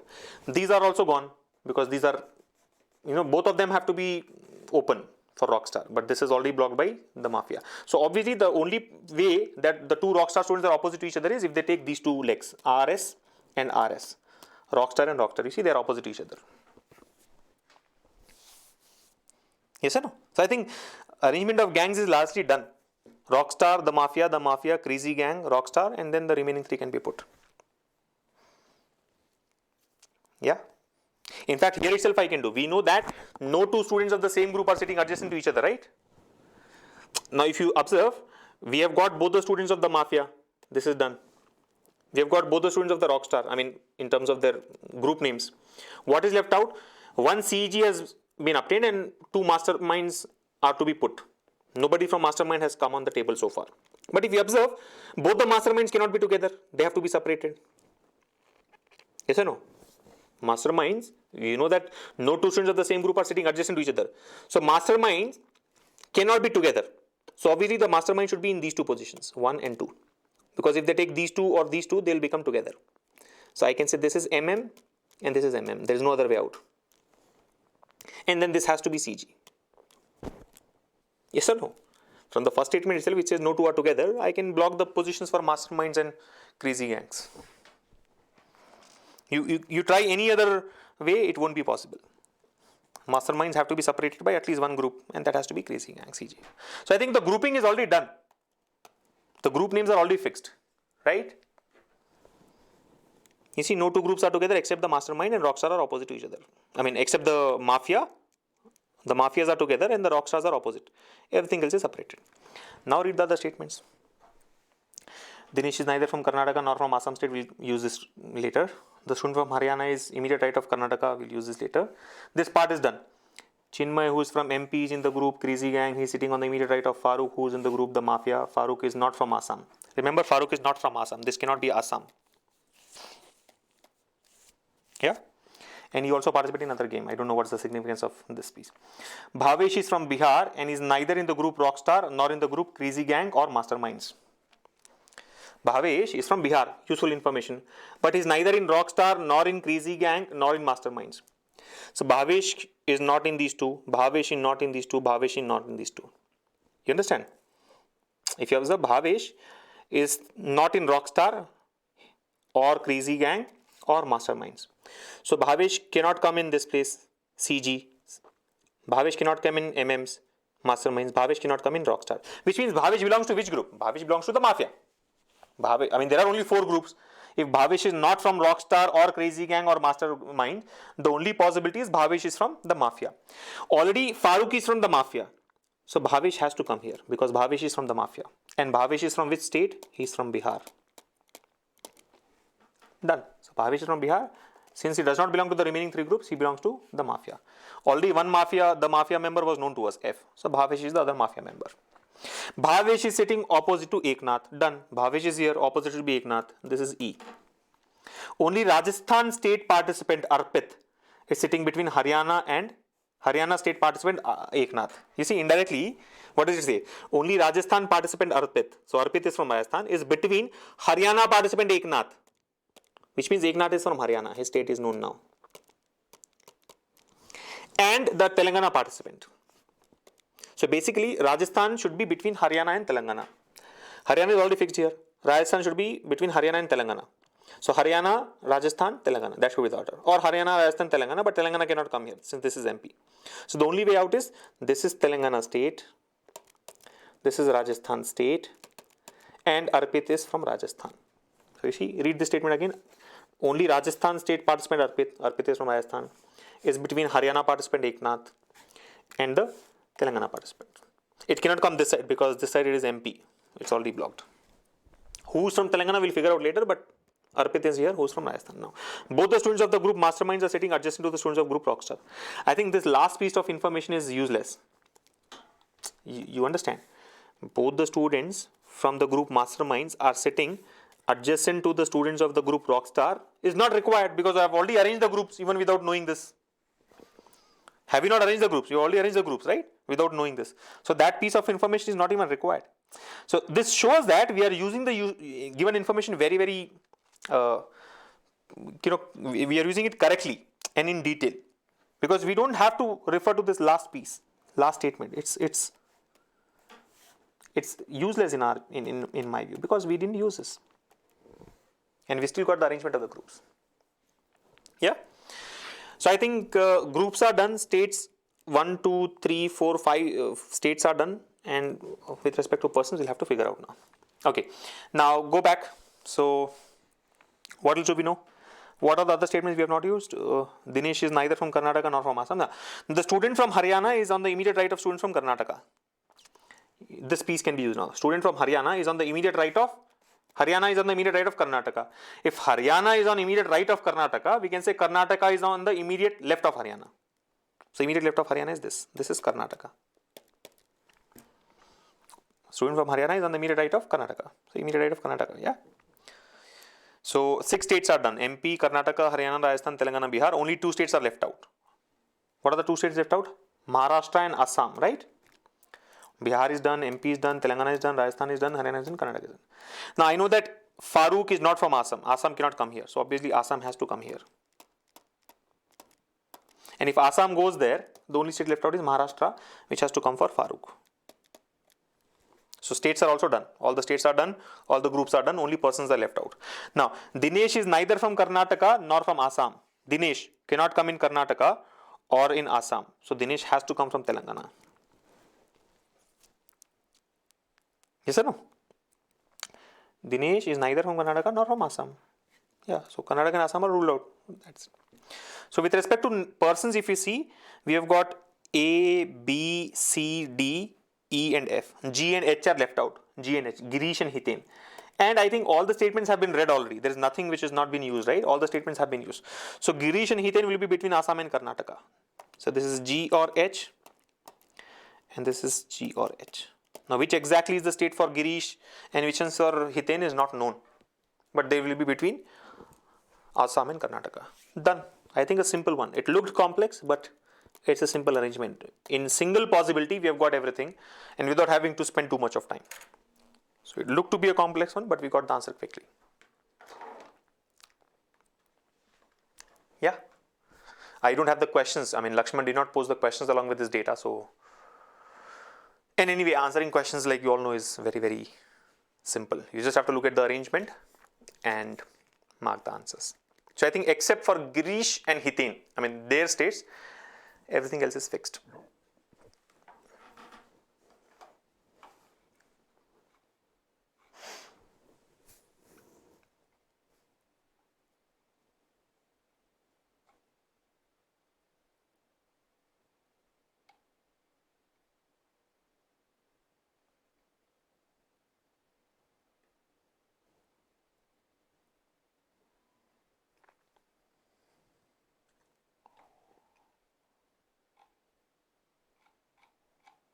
Right? Any questions or confusions? Oh, it's 1:20 already. Time to close the session. But let me just hear out from you guys. Are you all clear with this?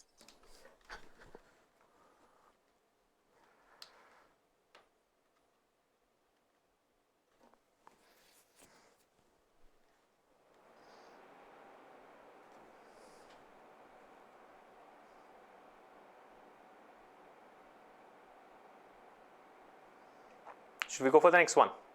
Time is up, but let's spend a few more minutes and solve one or two independent questions before we close it. Clear? Yeah, that was a simple one, so has to be clear. Let's take up the next one. Now this question which was posted by Joydip Sarkar, a very simple one. Surprised that nobody has responded to this, so let me quickly present this to you. On your screens now.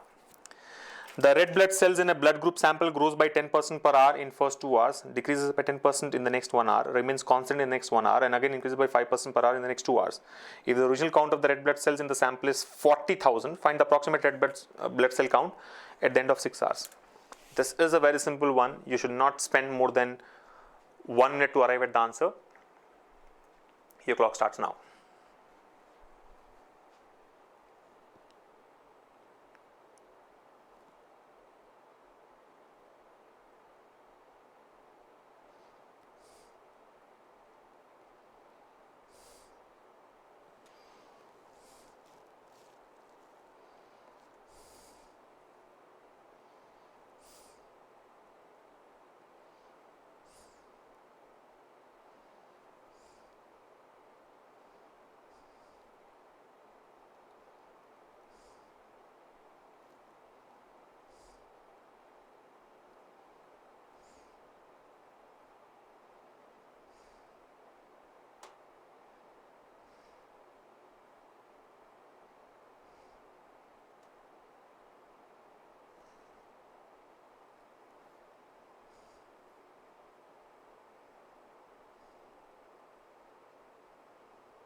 Why is it taking so much time? Quick.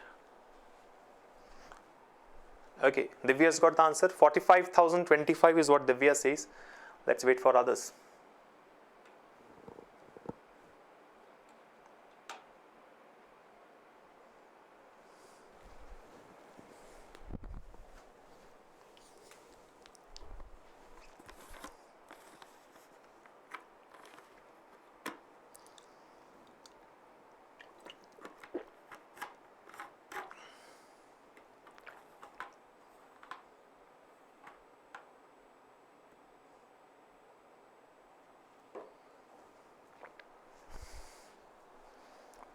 48,025 is the response from Dharti and from Ajit.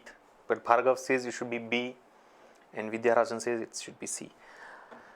Well, I thought at least here I'll get the same response, but no.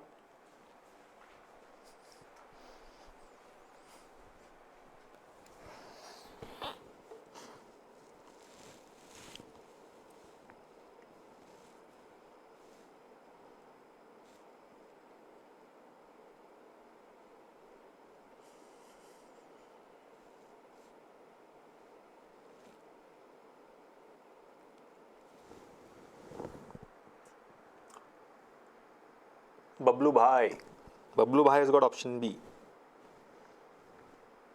45,025. But then Harsha and Neeraj have got option C, 48,025. Enough of this confusion. Let me quickly solve this now.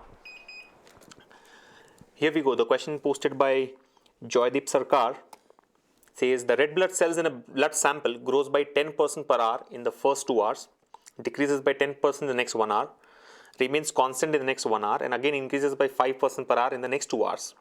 If the original count of the red blood cells in the sample is 40,000, find the approximate red blood cell count at the end of 6 hours.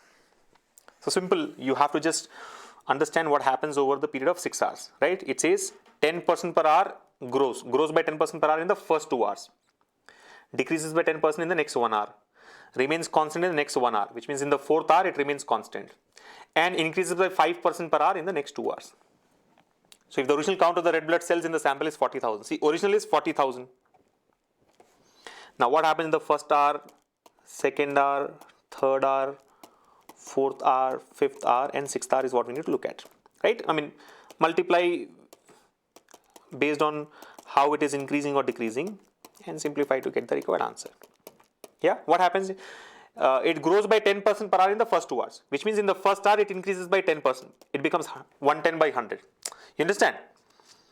Increases by 10% means what? It becomes 110 by 100. In the 2nd hour also it increases by 110 by 100. But decreases by 10% in the next 1 hour. It becomes 90% in the 3rd hour. So 90 by 100. Remains constant in the next 1 hour, meaning it remains the same, 100 by 100. No change in the 4th hour. And again increases by 5% per hour in the next 2 hours. It becomes 105 by 100 in the next 2 hours.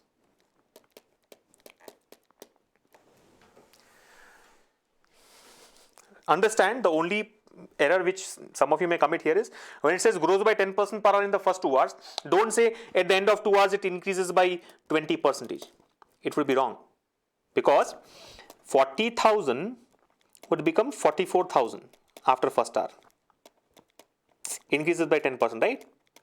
Now in the 2nd hour, the increment is on 44,000, not on the 40,000, right? In the 2nd hour, again it increases by 10%. So what happens? 44,000 become 48,400. I mean, you can play with percentages also if you want to.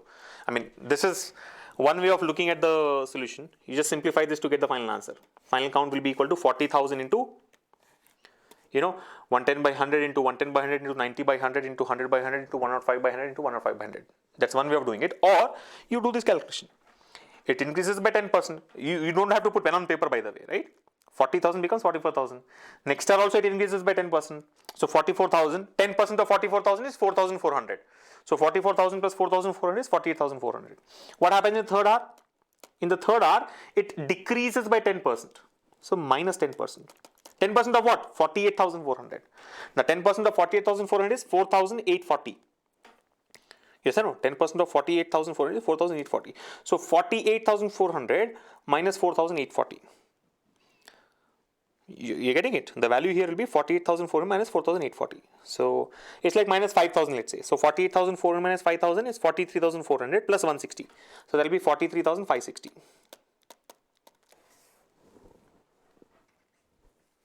You're able to follow. 48,400 minus 4,840. I'm doing minus 5,000. So 43,560. 43,400 plus 160 because we subtracted 160 extra. Now in the 4th hour, it remains the same. No change. 0% change. So it remains 43,560 only. In the 5th hour and 6th hour, next 2 hours, it increases by 5% per hour. So increase by 5%, increase by 5%. Now there's one more way of doing it. I mean, now what you have to do is increase this by 5% in the 5th hour. Again increase by 5% to get the final answer. So this is method number 1. This is method number 2. Or method number 3, smart people will use effective percentage. What happens? Instead of increasing it by 10% twice, why can't I increase it by 21% directly? Effective of 10 and 10. 10% and 10% in the first 2 hours. It will be 21%. Similarly, effective of last 2 hours also, 5%, 5%, right? 5th hour and 6th hour. In the 5th hour and 6th hour, it will be increasing by 5% and 5%. Plus and plus. So effective of 5% and 5%. You know how to calculate effective percentage, right? A plus B plus AB by 100. This will be equal to 10.25%. So this way what happens, I can cut down the number of steps. Instead of doing it 10%, 10% twice, I'll do it 21% once. I'll reduce by 10% once. This anyway 0%. I'll increase by 10.25% next. So this is method 2, let me say. This right hand side section. This is method 1 anyway. Method 3. In method 3 what happens? I can do it in this fashion. So it will be 40,000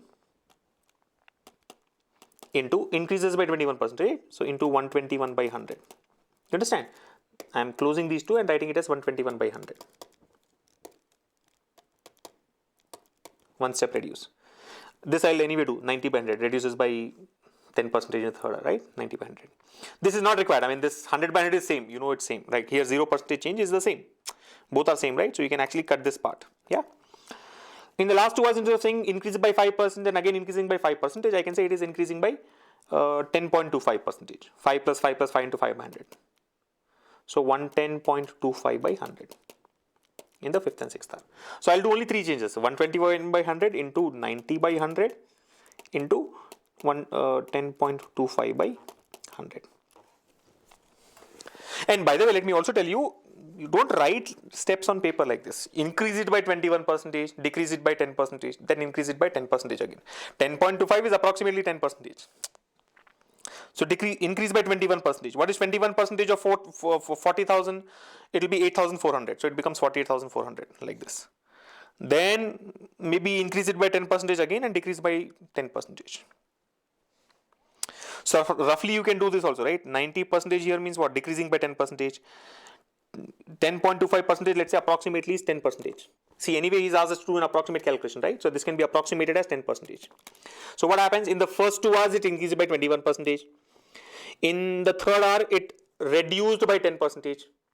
So in the third hour, it reduced by 10%. Fourth hour, let's forget. In the 5th and 6th hour together, it increased by 10% approximately. Instead of 10.25, I'm saying approximately 10%. So what will be the effective of 3rd, 5th and 6th hour? Again, A plus B plus AB by 100. So effective of this will be minus 10 plus 10 plus minus 10 into plus 10 by 100. So minus 10 plus 10 gets cancelled. It will be minus 1%. You understand? The effective of 3rd hour, 5th and 6th hour. 4th hour is not there at all, let's say. 4th hour, there is no change. So forget about it. Effective of the last 3 hours, 3rd hour, 5th hour and 6th hour is reducing by 1%. So what you can do is actually you can reduce 48,400 by 1% to get the final approximate answer. What is 1% of 48,400? 484. 1% is 484. So 48,400 minus 484. It will be close to 48,000, let's say. So if I look at the options, 40,000 is not the answer, 50,000 is not the answer, 50,000 is not the answer, 45,000 is not the answer. The best answer is option C, 48,025. Basically, this should be reduced by 1%. Instead of doing minus 10, then plus 5, then plus 5, approximately reduce it by 1%.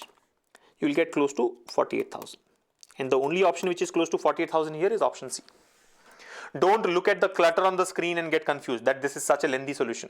There are 3 times the solution that I've done here, right? Number 1, number 2 and number 3. The best one is number 3. In fact, in number 3 also we are clubbing 3rd hour with 5th hour and 6th hour to reduce one more step. Okay, so final answer should be close to 48,000 and the only option which is close to 48,000 here is option C.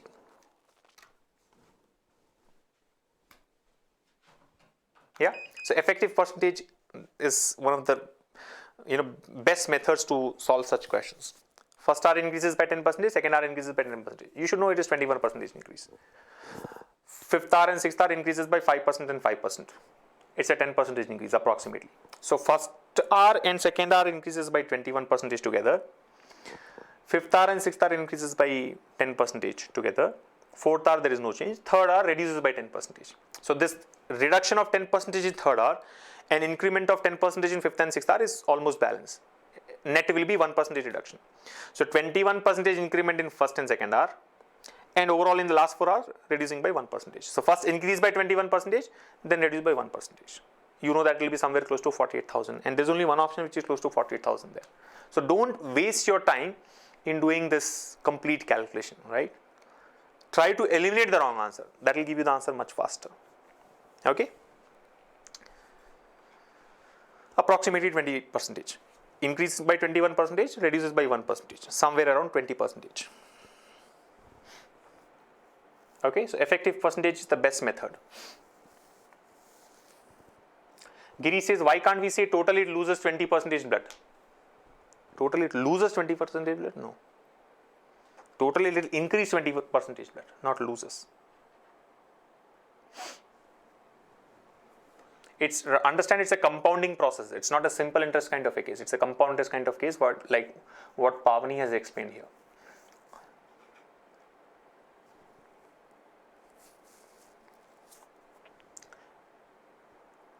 Pavani says she's followed the second method and got it wrong, and it was a long calculation. It was a lengthy calculation, maybe because you're not cutting down the number of steps. Cut down the number of steps, it will be easy.